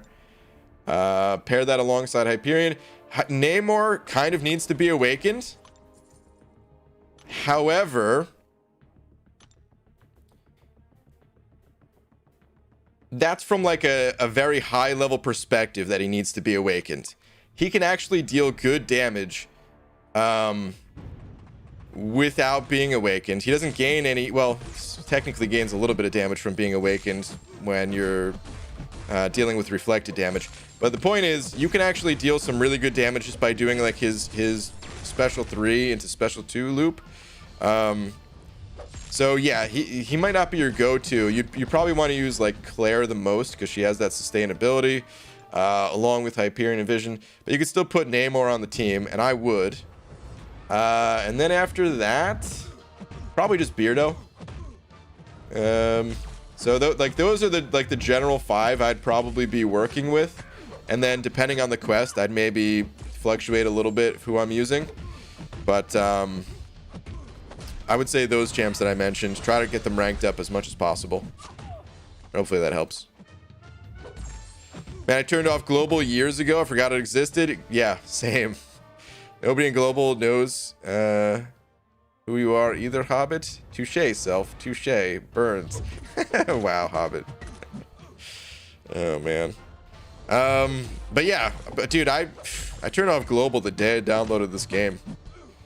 Just like I muted all the sounds the day I started playing this game. Like there's I mean, a lot of people don't even know this, but there's sound playing for you guys in the stream just because I don't want it to be totally dead air whenever I'm thinking. But I'm playing with no sound myself. It's just for the stream. It's the reason I have no headphones or anything like that. Even when I had the headset, there was no sound going into it. I just needed a microphone. How do I get more units without spending money? The arena is the best way. There's some other ways to get units, but by far, it's the arena. I made some videos talking about some of the other ways to get units. If you just search my channel for unit farming, videos will pop up. But yeah, like solo events, calendars, a couple of other little things, but it's all minor stuff compared to the arenas. I need the game sound, not the music, but the sound helps. I could see it. I could totally see how the sound would help. Audio cues and all that, but I don't even care. Not even for the highest level of play would I turn sound on. If someone was like, oh dude, all you got to do is like turn sound on and you'll be able to for sure handle this alliance war fight, I'll be like, I'll take my chances. I don't want to deal with the sound. Got back into the game, but before I was way ahead, but was a terrible player. I never pressed the block button and just died. That's how I started, man. That's how a lot of us started. BG, I finished all my 5 and 6 star roster, but only got 7 million. I'm worried this won't be enough to reach 75 million. Well, a couple things. First off, I don't know for sure that Odin's going to go 75 million. This is a guess. He could go higher. He could go lower. But that's a good start, man. 7 million. Like, that's... I'm approaching 7 mil myself. I do still have more champions to run, but I'd say it's a good start. There's always refreshing if you wanted to go that route. Or what you could do is, if you feel like you might not be able to put up that high, like if you're worried that you're not going to be able to put up a high enough score, it's probably better to wait until round 2. See what the champion goes for round 1. The score probably won't fluctuate that much between the two. It might not be exactly the same, but they probably won't fluctuate that much. And then you can get a better idea of if you need to spend units refreshing your champions to get the champion in round 2. That is if you're able to grind in round 2. Because, you know, obviously some people with their schedules, maybe it's easier for them to grind Thursday, Friday, Saturday versus Monday, Tuesday, Wednesday or something. But yeah. Ollie Reynolds sent it over another buck saying thank you so much. Man, big love. No worries, dude. Good luck with your Act 6 progression. Alright, who puts Iron Man Infinity War in the arena? At least this guy ain't awakened, but geez, the auto block. Nobody wants to deal with this. Get out of here. Just got 3.5 mil points in APOC Arena. Should I still go for 5-star skill and Mutant Crystal? I don't have enough info based on that, man. Like, you're going to get a 4-star Apocalypse for sure. But I don't know what the rest of your roster looks like. I don't know what your current goals are in the game and all that stuff. Like, the dual class crystals, you shouldn't be targeting one champion in the dual class crystals unless you're at the point where, like, you have most of the champions already. You should be targeting like clusters of champions. Like if you don't have a strong skill champion yet or something like that, or you're just looking to bolster your skill or mutant roster, that's when you pop those crystals open. Don't do it just to try to get an Apocalypse unless you already have most of the other things set. Then and only then it makes sense to target like individual champions. Are you playing on a computer? No, man, I'm on my phone. It's just connected to my computer. That way I can stream it. But whatever you do, man, don't play on your computer. There are emulators, but they also get people banned all the time. And in the worst possible way, because they won't ban you immediately. And you might hear from friends like, oh, you know, I play on BlueStacks all the time and I never get banned. It's totally safe. And then a few months later, when you think everything's good, you lose all your progression because you get banned. So don't. Phones or tablets. It's the only thing that's safe. Gator82 sent it over buck saying, speaking of Namor, I'm debating on maxing out my 5-star and using a generic awakening gem and sig him to 120. Worth it? probably... Here's the crazy part about Namor. Sig 120. Like, if you said, like, Sig 200, I would have said, yeah. But Namor, he's so hungry for those Sig stones, man. Let's see what Sig 120 even gets Namor up to. Hang on, let me get these next champs loaded in. Namor, where are you at? There we go. Couldn't find him. Alright. Just gonna look at it this way. Sig 120 is about 64%. Like, that's a good starting spot, I would say. Like, if you're fighting an Electro, you might be able to get through that Electro without dying. But ideally, you have him even higher Sig level. I would say this. Do you have a need for Namor right now? Do you have if you already have other strong mutant champions, you might not actually need Namor, except for those situations where you'd really want him at like Sig 200 or as close as humanly possible.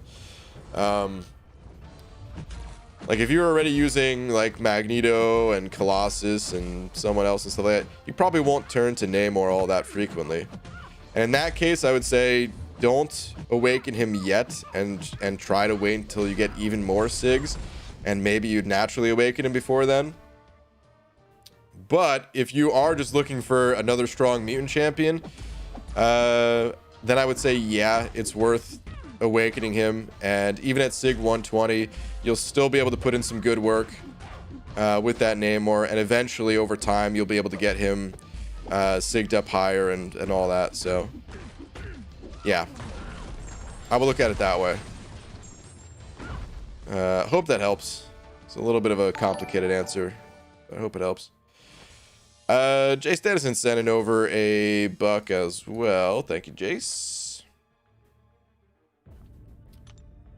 Saying, Yo BG, do you think the announcement about Odin will hurt his score based on the change to his support?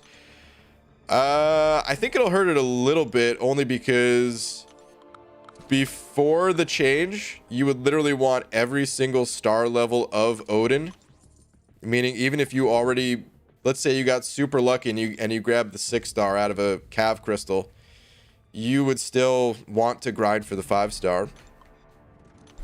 And now you don't need to do that anymore.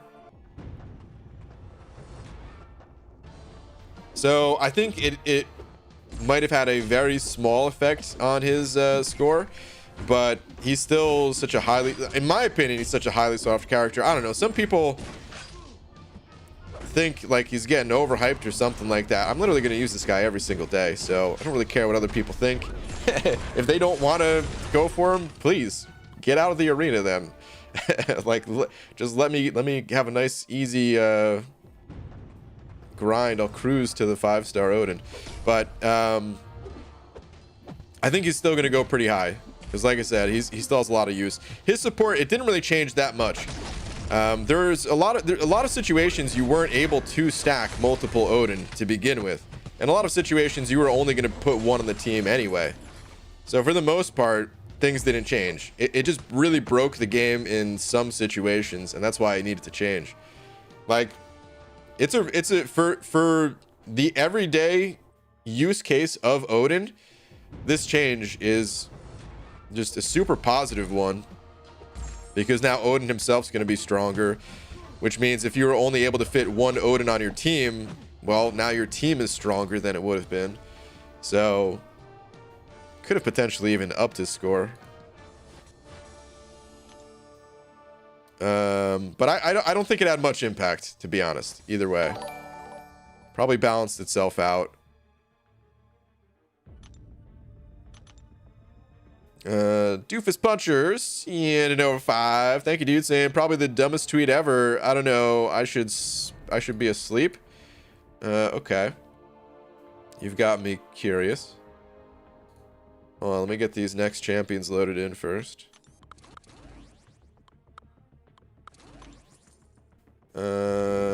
Dumbest tweet ever. Can I find it just based off of that without looking at the tweet names? Let me see.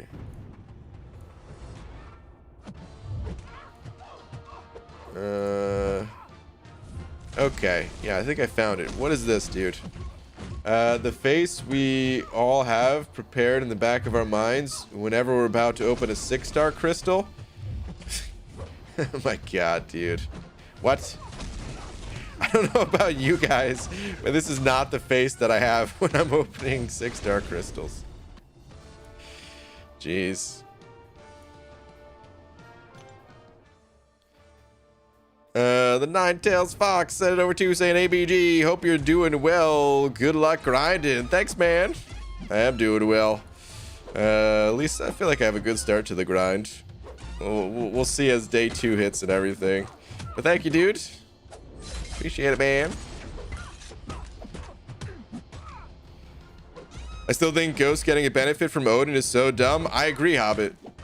Straight up, dude. I think it's pretty dumb too, but that's the game we're playing, man. Do you think that they should update the beginner rewards for the back issues quests? I know for me as a new player, it was sad to see such good content go to waste due to bad rewards. Not really, to be honest. I mean, they could. I wouldn't complain. Let me put it that way. I wouldn't complain if they updated the rewards for that content. But I don't really think that that's where new players should be focusing. So I don't think that it should be updated. I'd rather players look at it and be like, oh, this isn't as good as Story Quest. Let me go do Story Quest and get like progression titles and things like that. Because I think that stuff will be better. So I'd rather people be pushed in that direction.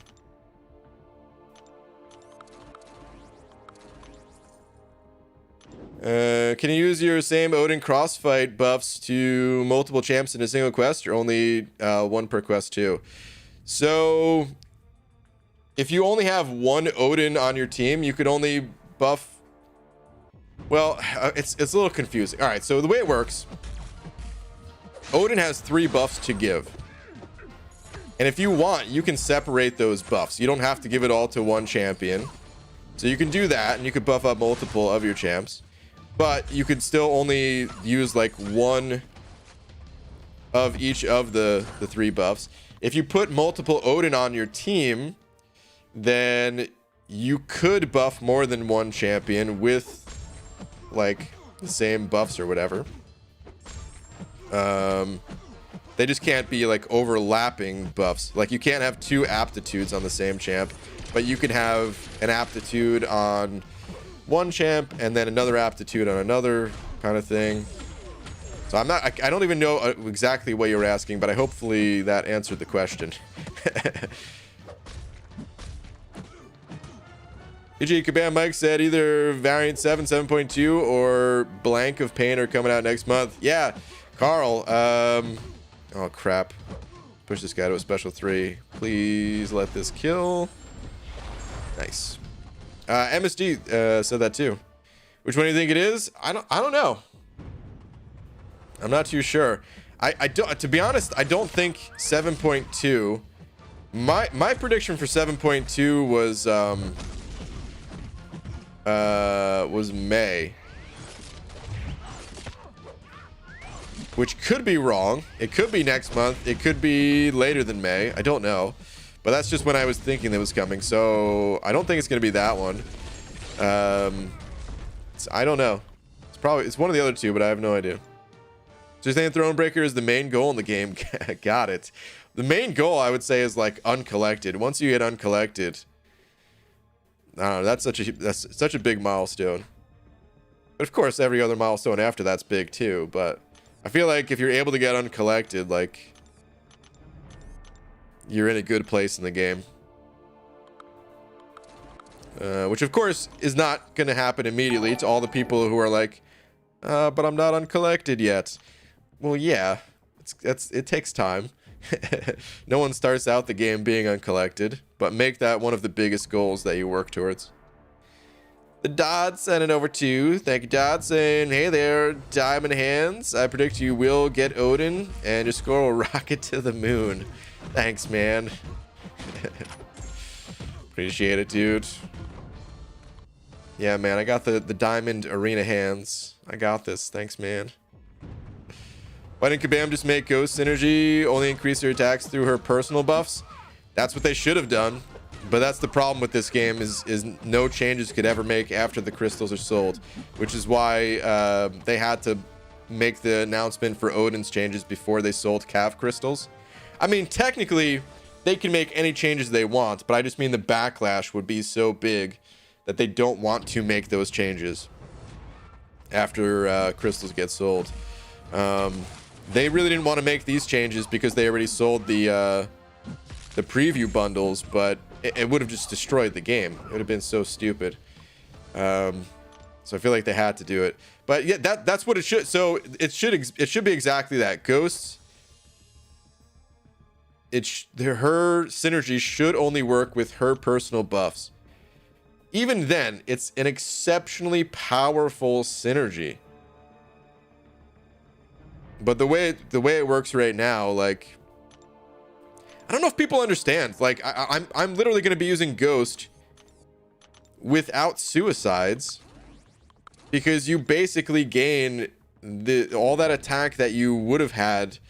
Like, I mean, what 3-person team do you normally bring with?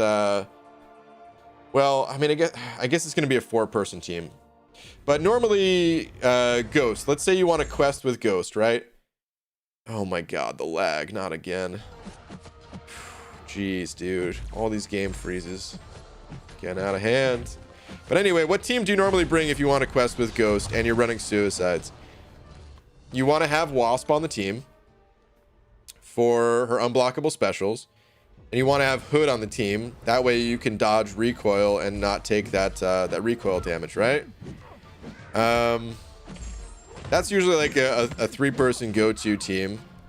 And then you could add Ant-Man for like that additional attack too, but a lot of people, they just fill in with other champs even. If you're not running suicides, you can gain 45% attack from Odin. You don't have to have Hood on the team, so that kind of takes that spot instead. And you do have to have Ant-Man on the team, so technically it'd be like a 4-person team if you want that attack increase. But you're essentially gaining plus 70% attack with the 25% from the Ant-Man, Wasp, Ghost, Trinity synergy, and then the 45% from Odin. You are missing out on the Fury at the start of the fight for shrugging off the poison and bleed. So you're not going to have that. But she's still going to be so powerful even without suicides. And then you factor in suicides on top of it. For a lot of content, you still don't need to put Hood on the team to dodge recoil because the opponent's going to die to a special too.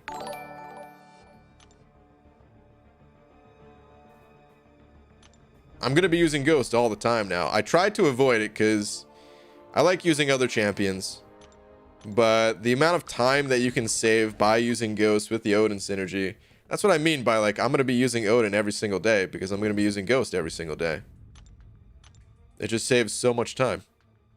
Hollow Skeletons, yeah, and over Buck. Thank you, dude. Saying, should I do a rank 1 Kingpin video or a Horseman AA video today? Your choice, BG. My choice, eh? Okay. I would say Horseman AA. I would go Horseman AA, man. I think that sounds like fun. They both sound like fun. Because of course, I love me some Kingpin. But I would say Horseman AA. Just because there's, I don't know, the Horseman thing. It's always exciting turning a champion into a Horseman. So I'll go with that one, man. And then Kingpin for the next video. Thank you for the buck, dude. Good luck in your video making. One more thing. Do I save my 50k 6-star shards or get 6 featured? Wait, what? I don't know if that made sense to me. Do I save my 50k 6-star shards or get 6 featured? I don't think you can get 6 featured with 50,000 shards, man. Benjamin, there might be a disconnect here. I'm not sure exactly what you're saying. If you're asking to go basic or features, though, I personally go basics. I think the features are overpriced. I don't think it's worth it in most people's cases. In some people's cases, it makes sense to go feature, but a lot of times I think people are just wasting shards.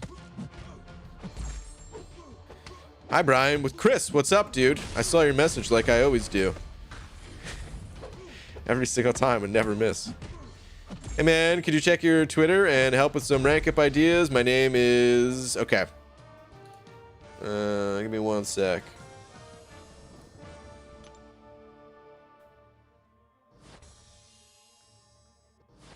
Found you. Okay. Hope you get Odin. Thanks, dude. Need help on who to rank. Currently exploring Act 5, then doing 6.2. Okay, first off, before we even get into it, that's a weird order. I would say exploring Act 5 is cool. Have you done the variants, though? If you've already done the variants, then okay, I understand. But if you haven't done the variants, you'd want to do the variants. Like exploring Act 5 and variants. Forget 6.2. Like explore the variants, too. But anyway, let me read the rest of this. Have a 5-star generic, 2x skill the mutant. Already completed easy variants. Okay. And trying to grind for masteries as well. When you say completed, like, does that mean explored? Because seriously, exploring those things. People hate exploring the variants for some reason, but they're so rewarding. All right, let me see what you got here.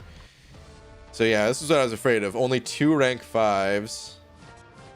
Yeah, man. You want to hit the variants more. You really do.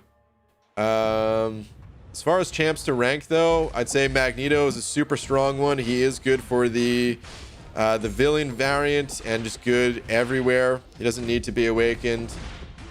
For the tech variants, you could go with Spidey or Guillotine. Honestly, Stark Spidey is so good for the tech variants. If you just throw Miles Morales and some other tech champs on the team, you can stun lock a lot of the fights. So you might even get by with him not being as high ranked. Oh, and of course you got Sentinel, but he's a 6-star. But yeah, the big standout on this page, at least, is Magneto.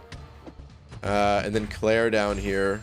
Claire would be good for variant 5. Did I say variant 5 for Magneto before? If I did, I meant 6. The villain variant. Quake, of course, is insane, as long as you like playing Quake.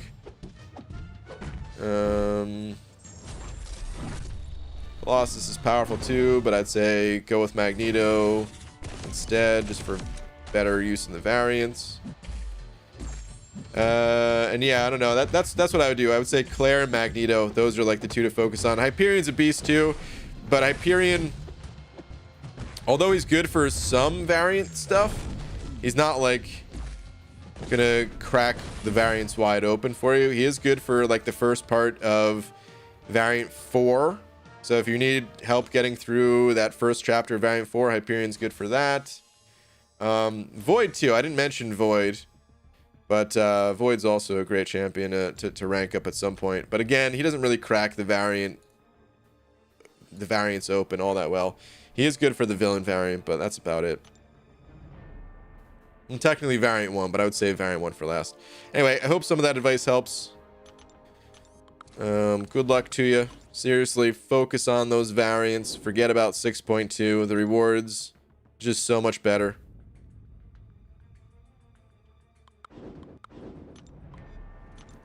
And then when you can rank up more of your champions, Act 6 will become a lot easier. PG, you prefer to get Cosmic Ghost Rider or Odin? Odin. Not even close. I'd much rather have Odin. I mean, if we're talking 6-star champion,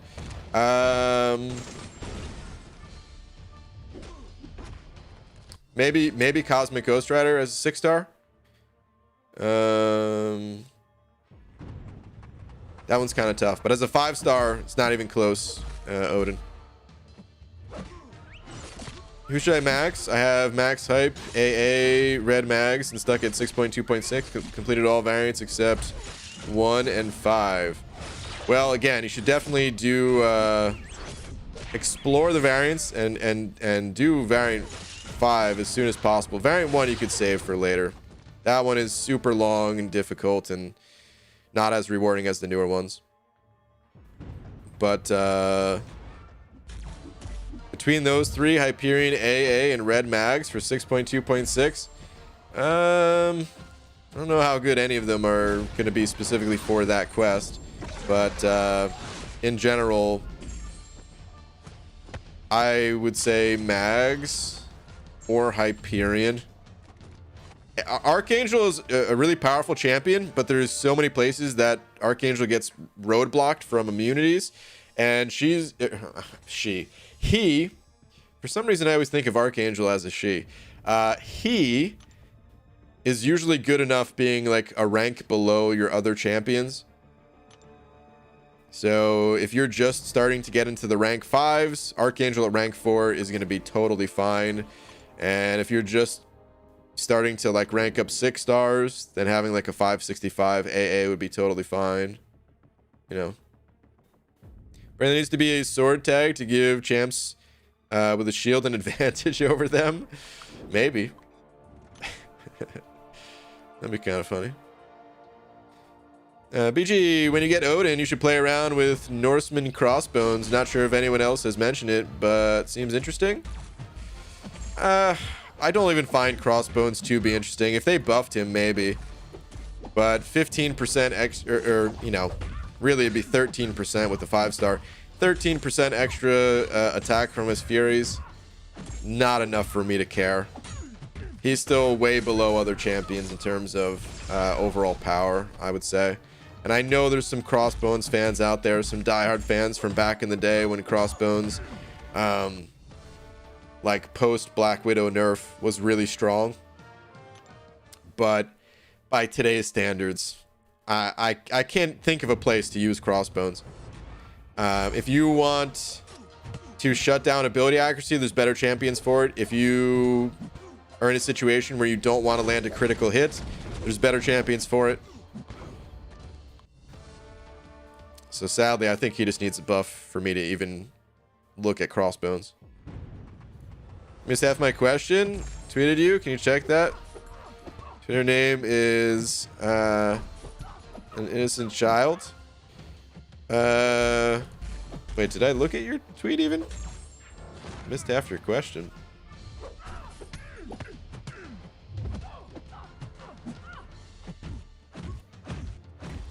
What is this?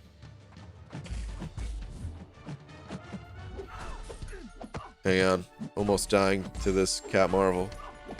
Okay.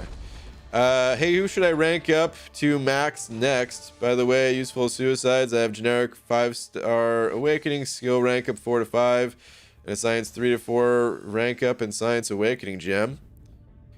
Ah, crap. Alliance quest begins today? Son of a... PS, I have 6-star unawakened Nick for Cat Marvel and Quake for synergy, if you're wondering. Okay, run suicides. You have 5-star awakening.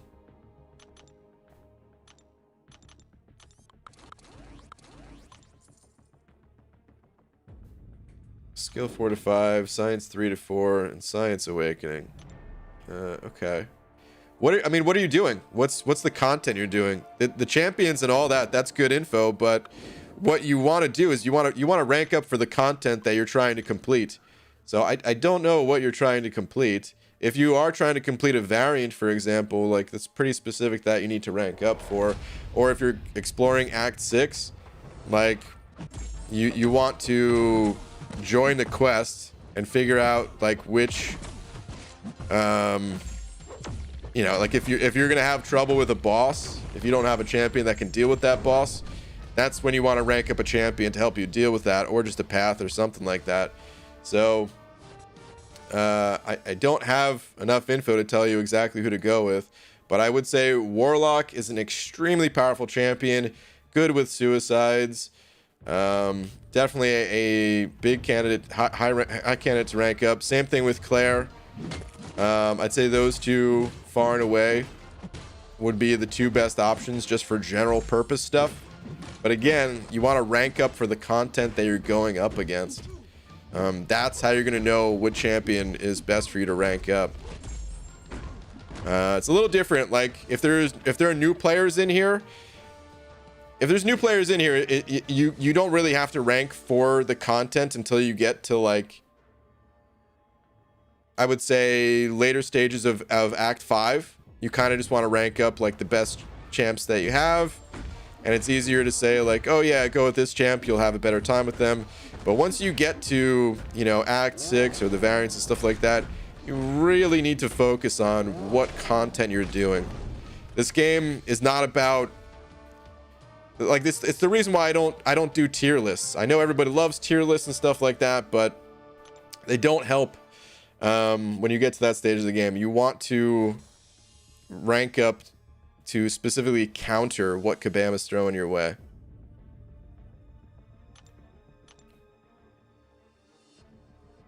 Groot with the Pog crits. Dude, I'm just happy Groot can get through a fight. Oh man, my game is starting to lag pretty hard though. I'm gonna do a quick restart here. Feels like it was about to crash on me anyway, so. Tips on getting tier 5 class catalyst. Haven't done Act 7, only starting to explore Act 6. There's not that many ways to get tier 5 class catalyst. One of the most consistent ways is to be in a map 7 alliance, but I know not everyone wants to do that. The variants have 25, the newer variants at least have 25% when you explore. Some of the side quests have little fragments here and there. And then, yeah, exploring Act 6 and Act 7. And, of course, the Abyss. The Abyss has a full-formed, on your first clear, fully formed Tier 5 class catalyst that, for a lot of people, might be their first. I keep going to 6 stars. I'm done with the 6 stars. How many more 5 stars do I have anyway? Okay, I've got a decent bit. But not too many. Maybe my 2.5 hour prediction was fairly accurate, actually. Shouldn't take that much longer to get through the rest of these 5 stars. John Quick, sending over £1. Thank you very much, dude. Saying. A bit of advice, please. Final path in the Abyss. Path 5. Dude, exciting times. I was thinking Fury, Doom, Aegon, Torch. Who else would make it easier? Mags, Ronin, Corvus. Thanks and good luck on the grind. P.S. No Void. Oh, man. I'm not that good when it comes to Abyss planning. MSD, I don't know if you're able to help out on this one. MSD is the Abyss guru. Man, I'm pulling up a map right now to see if I can give you some advice, but I'm really not that good at telling people who to bring to the Abyss. Alright, Path 5, and you're bringing in Fury, Doom, Aegon, and Torch, the Horsemen. Okay. Let's see, Path 5. It's the purple path. So some people like to bring in mags to counter champs like Iron Man, but I don't think it's necessary, to be honest. I think I did Path 5 before I had Aegon. If I'm not mistaken. I mean, you definitely could bring in someone like Ronin to counter this guy, or you could just doom him.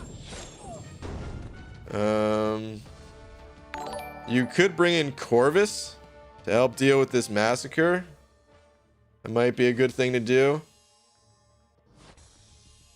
It's kind of optional, because you can't counter everything. This is something I learned from MSD when we were going through my paths too. You're not going to be able to have the best counter to every single champion in there, so you kind of have to pick like which you want to have an easier time with. Ronin, of course, will just completely stun lock and shut this guy down. But if your combo gets too high with Aegon versus Massacre, you'll have a pretty bad time. So you might want to bring in Corvus to handle that. I think those are probably the two most obvious final picks. Let me see if MSD said anything. Yeah, MSD said Brian is bald. This message is sponsored by Crossbones Gang. Yeah, I don't know. He might not be able to help out currently. He might be busy with something. But I think those are your options. I would probably bring... Well, yeah, I would say Corvus. And I would just use Doom against Red Skull. And it sucks. But having Corvus for that Massacre is just nice. Because, like I said, if your combo gets too high with Aegon, it could be a really bad time. So that's what I did. But I don't know, like, because we can only do these paths like one time realistically. I haven't tried the alternative to say, really solid input from MSD. Yeah. Well, to be fair, he typed that out probably way before I actually read it. But anyway, I think that's what I would do, man. I think I would go Corvus for that final spot. It is up to you, though. Maybe what you want to do is check out some videos on those more difficult fights. Because this is kind of what I was doing. I looked up a video of Aegon versus that Massacre. And I was like, oh, I don't want to deal with that. But it'll give you an idea. And then you can decide like if that's something that you want to do. Or if you do want to bring a counter for him. Or... Again, look up the fight against Red Skull for the same reasons. Dude, I'm doing like no damage against this Havoc. What is going on, man?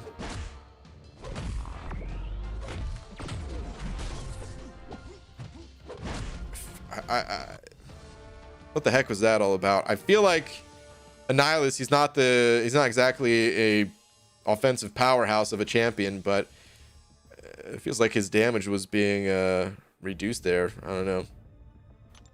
Anyway, Statics and over to saying, BG, you streaming for your next round of champs? No. I'm just cruising through all my 5 and 6 stars this morning. Well, now it's afternoon, and then I'll be... Oh god, I keep sorting to the 6 stars, and then I'll be back normal time tonight. But yeah, no time in between then. Oh, is it willpower? Yeah, oh man, I wasn't looking at that, but you're right. Probably willpower. That's probably, yeah. Good call, guys. Hitting him with all those debuffs. I'm not running, I'm usually running Despair, so I usually don't even think about that stuff anymore when I'm running lots of debuffs on a champ. But yeah, he was probably healing a ton. If I was taking forever. Thanks, man. I'll come back to you with the 100% results. All right, good luck, dude. Final path.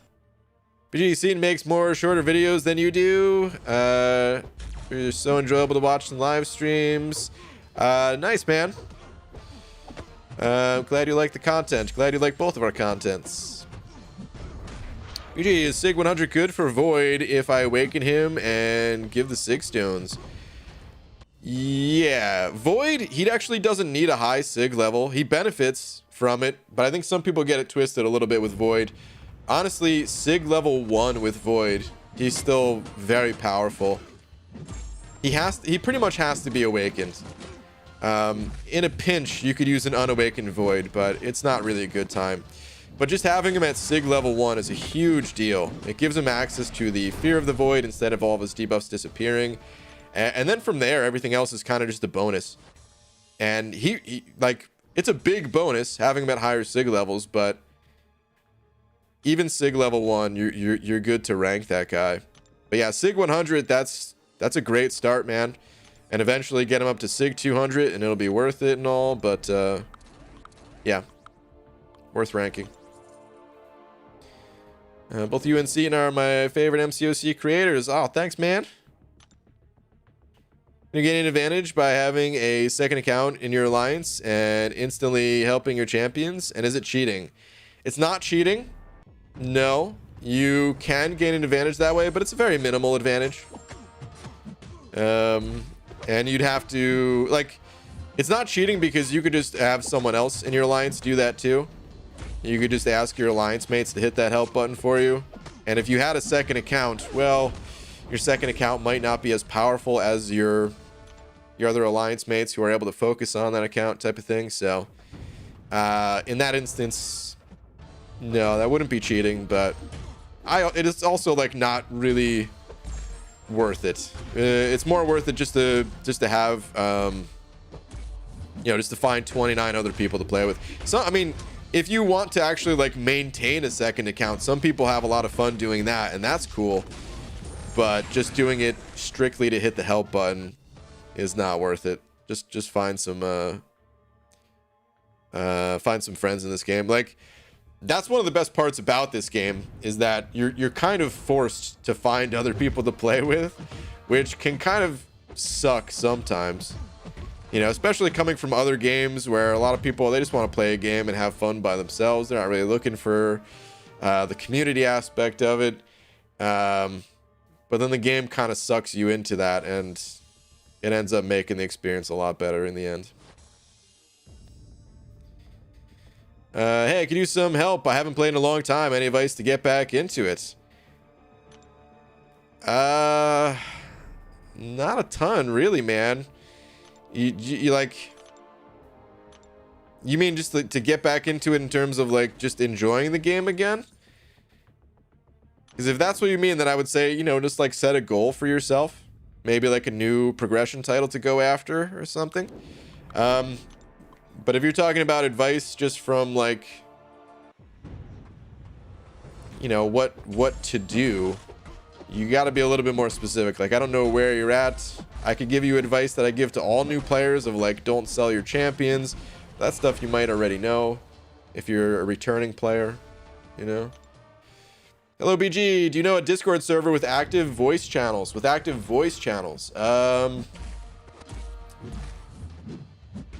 No, I don't really use Discord that much. The best one for MCOC, I would say, is the UMCOC Discord, the unofficial MCOC Discord. They have a podcast that they do weekly. I think they're gonna have. They've been teasing one of the Kabam people. I think it sounds like it's gonna be one of the Kabam people, at least, is gonna be on their next podcast. So that should be a good one to listen into. I don't know if there's active voice channels for everyone to use, though. But I would say start there. Solo MCOC would get boring fast. I agree, man. But that, I mean, that like that, honestly. All right, so I have some experience with MMOs. I was about to say I have a lot of experience, but to be honest, I don't have a lot of experience with MMOs. But I have played MMOs for a number of years, and I've tried a few of them. And you know what? Like, it's pretty rare that somebody sets out when they first download a game that they're like, oh, I want to download this game to make friends. Most people don't think that way. I don't think that way. I'm like, oh, cool, a new game to play. Let me check this out. But like because I played World of Warcraft from like the kind of the beta of that game, even though I didn't play it when it first came out because actually my computer couldn't handle it. So I was just playing the beta at a friend's house. And then like a year after its release, I was able to get a new computer to play it. But anyway, I played that game for a few years up until like the first two expansions. And like every change that they were making to the game was to actually like pull back on the community aspects. And it got to the point where you really didn't need to talk to anybody in the game at all. And it on the surface, that's like, oh man, that would have been ideal for me when I was first starting the game. At least so I would have thought. But it ended up making the game terrible, in my opinion. I know some people still love that game, but I didn't want to play the game anymore. It was all about the friends that I made while playing it. And the second that you didn't really need to talk to anybody, and you know, it was an awful game. But like, yeah, so like that's Like MCOC, I would like. I don't know how I would enjoy MCOC without the community aspect of it. I probably would have quit this game a long time ago. And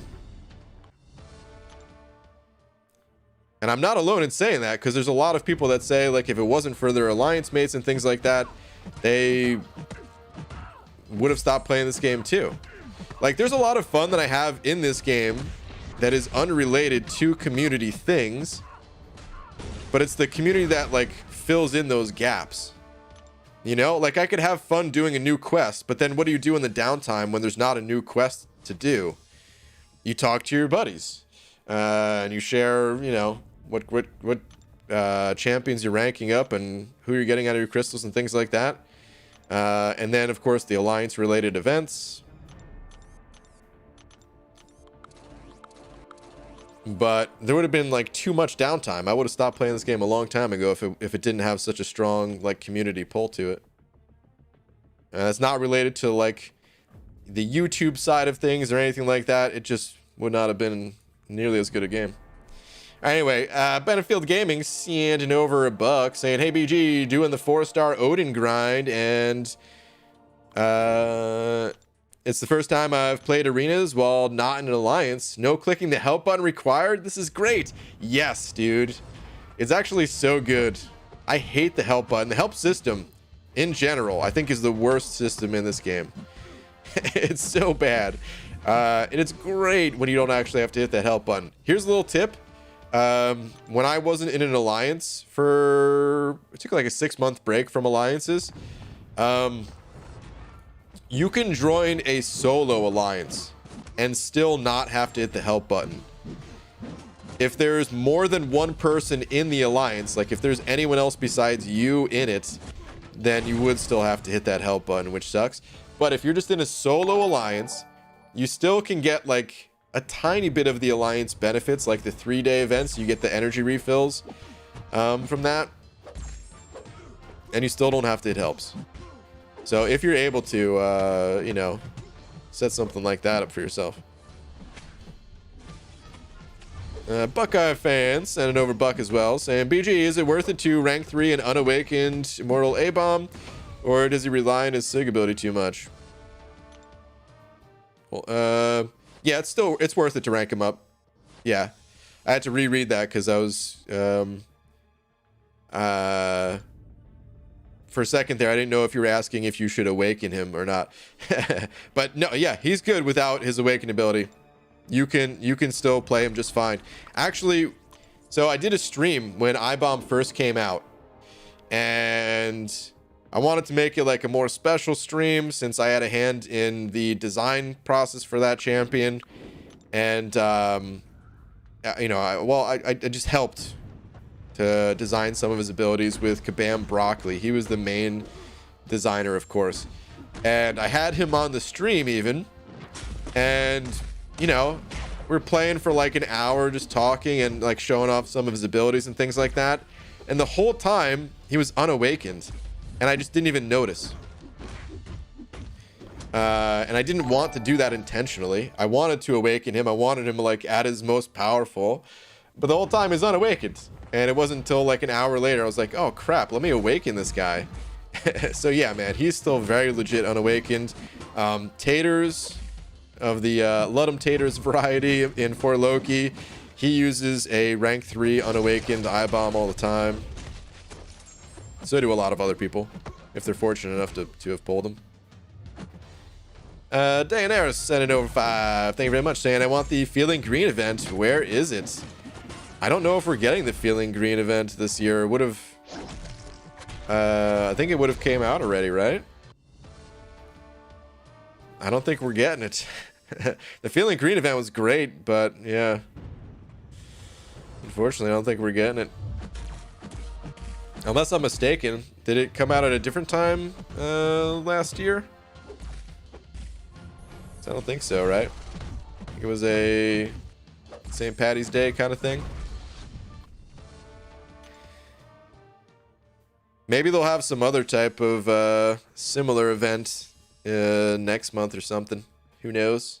Even if it's not the Feeling Green event, maybe it'll be similar in like what they give out to players. If they do the Feeling Green event, there should be crystals with only green champions, and you should only be able to use green champions. That's kind of what they did. Like, you got points by using the green champions, and then they had the crystals that have, like, you know, Hulk and stuff in it.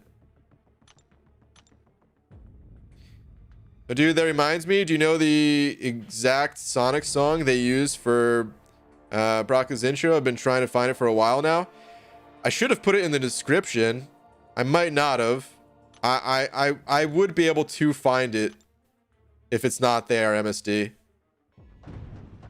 And I'll make sure to put it in that description, because I would hate to not give somebody credit over making a song and allowing me to use it for free.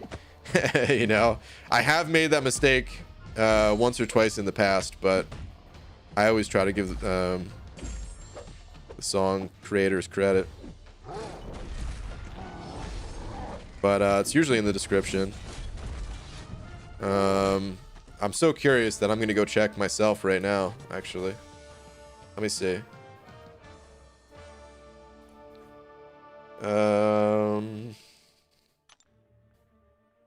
iBomb with broccoli? Is that gonna come up if I search that? Oh god, I didn't search my own channel though. I just searched all of YouTube. It did not come up with that search.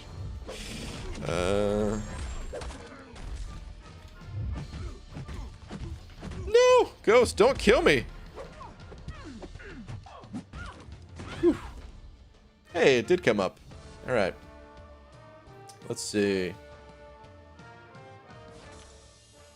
Oh, maybe because it was a stream. Oh, I didn't put it in there. It's because it was a stream. That's why. Yeah, okay. Yeah, I'll have to find it and I'll have to add it to it. That's my bad.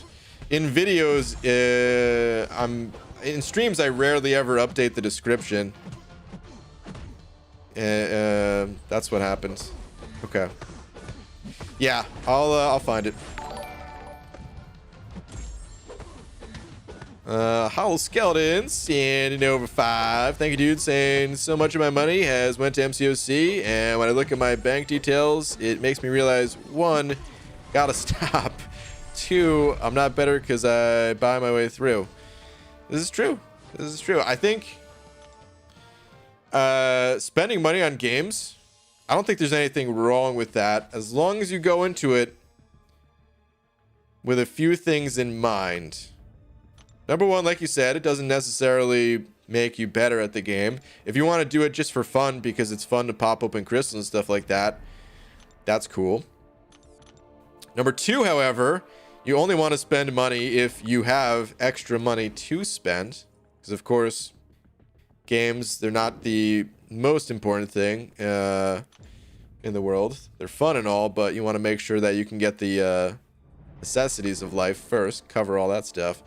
And then number 3, you want to try to spend money only on the absolute best deals possible.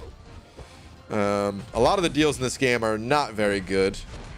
If you want to cut down on spending, but you still want to spend some, try to save your money for like 4th of July and Cyber Monday, and you know, some of the more high value deals. Mastery deals are actually really good too. They come around maybe once a month, once every other month, something like that, where they'll give you like, you know, 1,500 units worth of mastery cores for like 20 bucks. Stuff like that's really good. Oh, the sigil and the $5 unit card, those are also good too. But spending on like, you know, like Cav crystals or GMC crystals and stuff like that, most of that stuff, yeah, if you are looking to cut down, definitely cut that stuff out first. And then if you want to cut more from there, you can too, but yeah, technically you don't need to spend money at all in this game, but just saying, there's nothing wrong with it if you do have extra money and you enjoy it.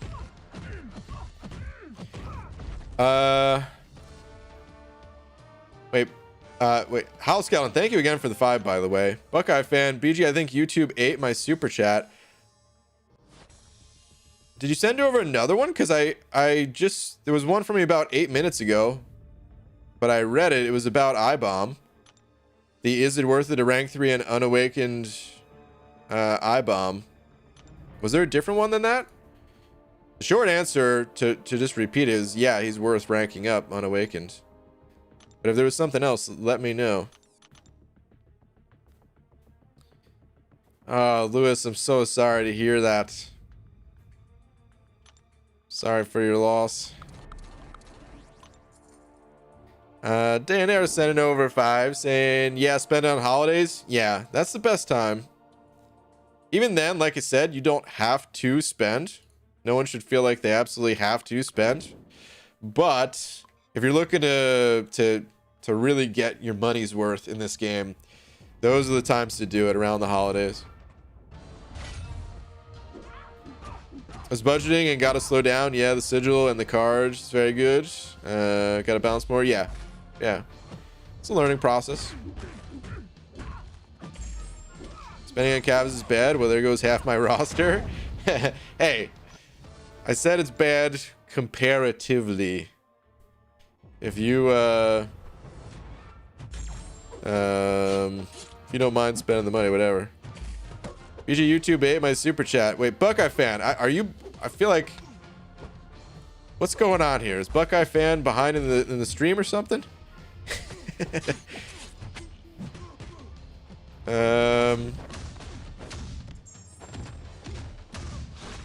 feel like there's some other situation going on here. Hold on, let me type something out.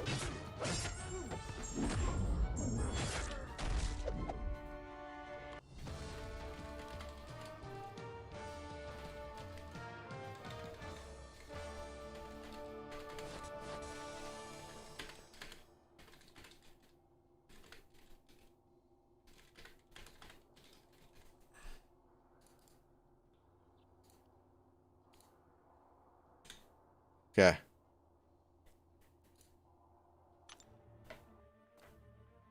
I'm back. Just finished school. All right. Sounds good, dude.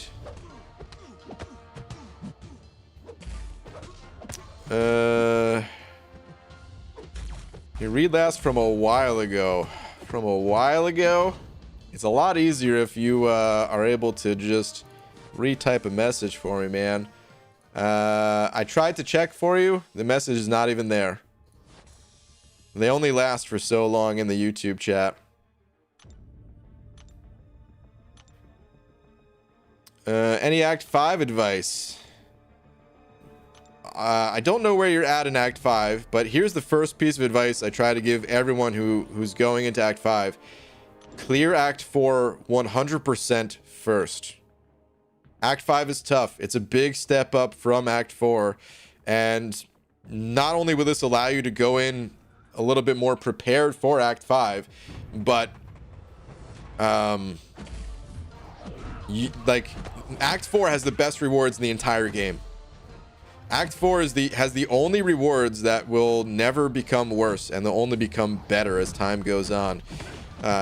Because they give you mastery points, permanent mastery points. No other content in the game does that. So you want to 100% clear Act 4, or at least do like the first 2 chapters.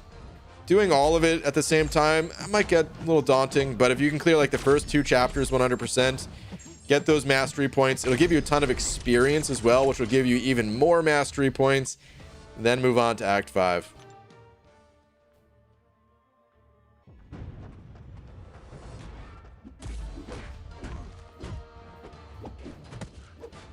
It's so long. It is very long. It's extremely long. Yo, BG. Odin should really be Odin. After all, he's missing an eye. Good luck on the grind. Wait, what? Odin should really be... Is there a joke that's going over my head with this one? Odin should really be... Oh, jeez. I didn't even see the missing I when you spelled out Odin the next time. You just typed ODN. I'm so used to reading typos and just trying my best to fix it in my brain. Oh, man. Well, Boo. Boo. Whichever act you're playing, it's crap. Kind of. Whatever act you're currently in, like, yeah, it's always tough. It always feels like it's not going to be rewarding enough, but it is. But, like, the thing is, if you don't 100% clear content, like, let's go back to the Act 4 thing. You're gonna want to go back and clear that content later anyway. Because like I said, the rewards, you want those mastery points. They make all of your champions stronger. There's nothing else in the game that's gonna do that. You know, at best, you're gonna get some catalysts that'll rank up one of your champions. And then eventually you're gonna get higher level catalysts that makes those lower level catalysts feel obsolete. Mastery points will never do that. So you always want to clear Act 4. But outside of that, it's just a good idea to try to explore as much as possible before moving on anyway. Because the content, it only keeps getting harder and harder the further you go. And if you just do the bare minimum to reach the next level of content, you're probably not going to be ready for it. Like, it's going to be a step up in difficulty. It's going to be more it's going to be harder. I'm repeating myself here, but it's going to be harder. It is a good idea, and I do recommend this if you want to, like, push as far as you can on like just a single clear of all the quests, and then the moment things become too difficult, then backtrack. That's totally fine. It's good to know where your limitations are and all that, but, like, don't use too many items, because if you have to use a bunch of items to make it through a quest, the next quest is only going to take even more items. So it's not going to be worth it. In a spreadsheet to explore Act 4 because of how many paths and how freaking long it took. Dang. It used to be even longer, because it used to be 3 energy per move instead of 2. So at least there's that, guys. Push super hard to get Cavalier. Now I'm starting to explore Act 4 after those mastery points. Nice, dude. Yeah. That's the way to do it. Get those mastery points. Malachi, I'm going to answer your question, but in the future, please no all caps, or I'm just going to time you out and eventually ban. So remove the caps lock, please, man. But your question of, do you watch Marvel movies? I watch some of them. I don't have, like, Disney Plus, so I'm not going to really be watching any of the new ones or the shows or anything like that, but I've seen probably... We did the math on it once. I think I watched like a dozen of the MCU movies, but there's still some that I haven't seen. Like, I haven't seen any of the Captain America movies. PJ, I fell asleep to SpongeBob last night after you and Avto stream. It was great. Dude, I almost went to watch some SpongeBob last night, but I wanted to make sure that I woke up early enough to do the grind, so I didn't. That's funny though, man. I'll probably go watch some at some point. All right, this is my last round of 5-star champs, so it's a little bit over my 2.5 hour estimate, but if I wasn't streaming, I probably could have got it done a little bit faster, so about 2.5 hours. The reason behind Baldy's baldness is that he has given so much game advice. Seriously, kudos to you, Magoo. Thanks, man. But it's I do it for the style. The advice is just a bonus. Right, today's my birthday, and I pulled Cosmic Ghost Rider. Connor, first off, happy birthday. Second, congratulations, man. That's one hell of a birthday present. I'm almost done exploring Act 5. Just need to do 3 more paths of the Collector and 1 path of the Hyperion quest. Okay, not bad, dude. 3 paths. That's nothing. Act 5 is it's no joke. Act 5 is some long content.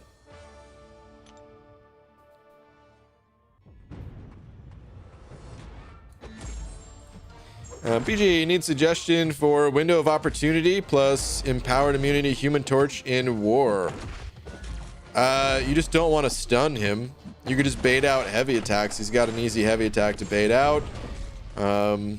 You probably want to go in with someone Incinerate immune, though, if possible. I don't know who I would bring exactly. Colossus comes to mind, even though Colossus, I don't normally bring him to war. But I also don't normally see Torch on a node like that.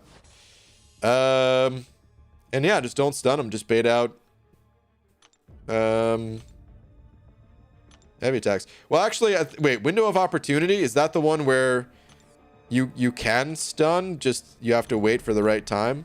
Because you could do that too. All right, 5 and 6 stars. Oh wait, what was my score? Hold on. Yeah, my game is starting to lag pretty hard again. I'm gonna have to restart this game so many times over these next few days. Okay, so 9.3 million. I lost a couple fights in there. So yeah, 9.3 million for all my 5 and 6 star champions. 74 rounds. Took about 2.5 hours. Not too bad of a start. And I'm gonna run my 4 stars after I end the stream. Buckeye fan sending over another buck saying, BG, thanks for answering my question and then politely pointing out to me how lost I was. I was wondering, dude. I was really hoping that we'd hear from you again. I was trying to watch for a comment from you. Because I wasn't sure what was going on, dude. Because I saw your super chat and everything. Well, that's good. That's good we got to the bottom of it, dude. I would hate for YouTube to have actually eaten your buck. But yeah, just to reiterate, in case you didn't hear exactly what I was saying, iBomb, Worth, rank 3, unawakened, and Taters uses his rank 3 unawakened all the time, and I did a whole stream with him unawakened, so yeah, definitely worth it. He's super strong as a champion. Super, super strong. Oh, man. I feel pretty fresh on this grind, man. Like, I haven't really grinded for a champion in a long time. It's been a few months. So, I feel like this grind ain't gonna be too bad. You know, that said, maybe by tonight or tomorrow I'll be feeling the burn. Feeling burned out, but right now I feel pretty good. But I'm gonna go run some I'm gonna go run my 4 stars. I wanna do a raid to someone else who's grinding for Odin right now. This is Max. Listen guys, there's 10 people in this stream right now. If we could, 9 actually. If we could just blow the stream up with, you know, a ton of people joining in. He's on a 67 streak right now at about 11 mil. He's got a hand cam going and everything. So, and he used to be in my alliance, and Max is just a good dude. So, if you guys want another stream to go to, click that link. Tell Max what up. Tell him a little banana sent you. The BG raid or banana raid, whatever you guys feel like saying. And yeah, Dan Harris sending over another 5 saying, I love 6-star rank 3 iBomb. Do you have one? Nice. And speaking of, Dan Harris, thank you so much for being today's biggest D. I think it has to update even because I think you sent over 20 in total, right? I think that number's not even updated from the newest super chat. But yeah, thank you so much. Thank you to everyone else as well. Appreciate all the support. Yeah, there we go. There, it's updated now. I'll be back my normal time tonight, which is in about 8 hours from now. So I will see you then. Poseidon sending over £2 as well. Last minute super chat. Thank you very much. Saying, hi BG, I'm close to forming my first Cosmic Tier 5 class Catalyst. Who would you rank 3 first? An Awakened CGR or Unawakened Corvus? I use them both a lot. Wow, man. This debate seems to be happening more and more. Honestly, I would go with Corvus. This is not an easy question to answer though. So you could go either way. But I would go Corvus for this reason. You want to end fights before your glaive charges run out with Corvus. And it sucks that he's not awakened, but just for having that extra damage where you can hopefully end the fight before your charges run out, I would rank up Corvus first. And I think that Cosmic Ghost Rider, he's such a powerhouse that for most fights, he's going to end it just fine at rank 2 anyway. I will say this. If you are considering doing a Legends run, I don't know what I would do. Like, I would have to really think about it for a Legends run. I might end up going with Cosmic Ghost Rider over Corvus. I don't know. I don't know which one would be better for 7.2. I'd have to look at that content specifically and things like that. But otherwise, in general, I'd rather have the Corvus. Personally. But they're so good. Like I said, you could just personal preference make that call. Eventually, you're going to get them both ranked up. So I wouldn't even sweat the decision all that much, to be honest. And yeah, that's what I would do. Static sent it over last minute too as well, saying, did Corvus? Don't regret it. Yeah. Yep. There you go. You got someone else who was just in that same pickle. But thank you guys very much once again for all the support. Here's the link one more time to Max's raid, and I will see you guys later tonight. Later, everybody.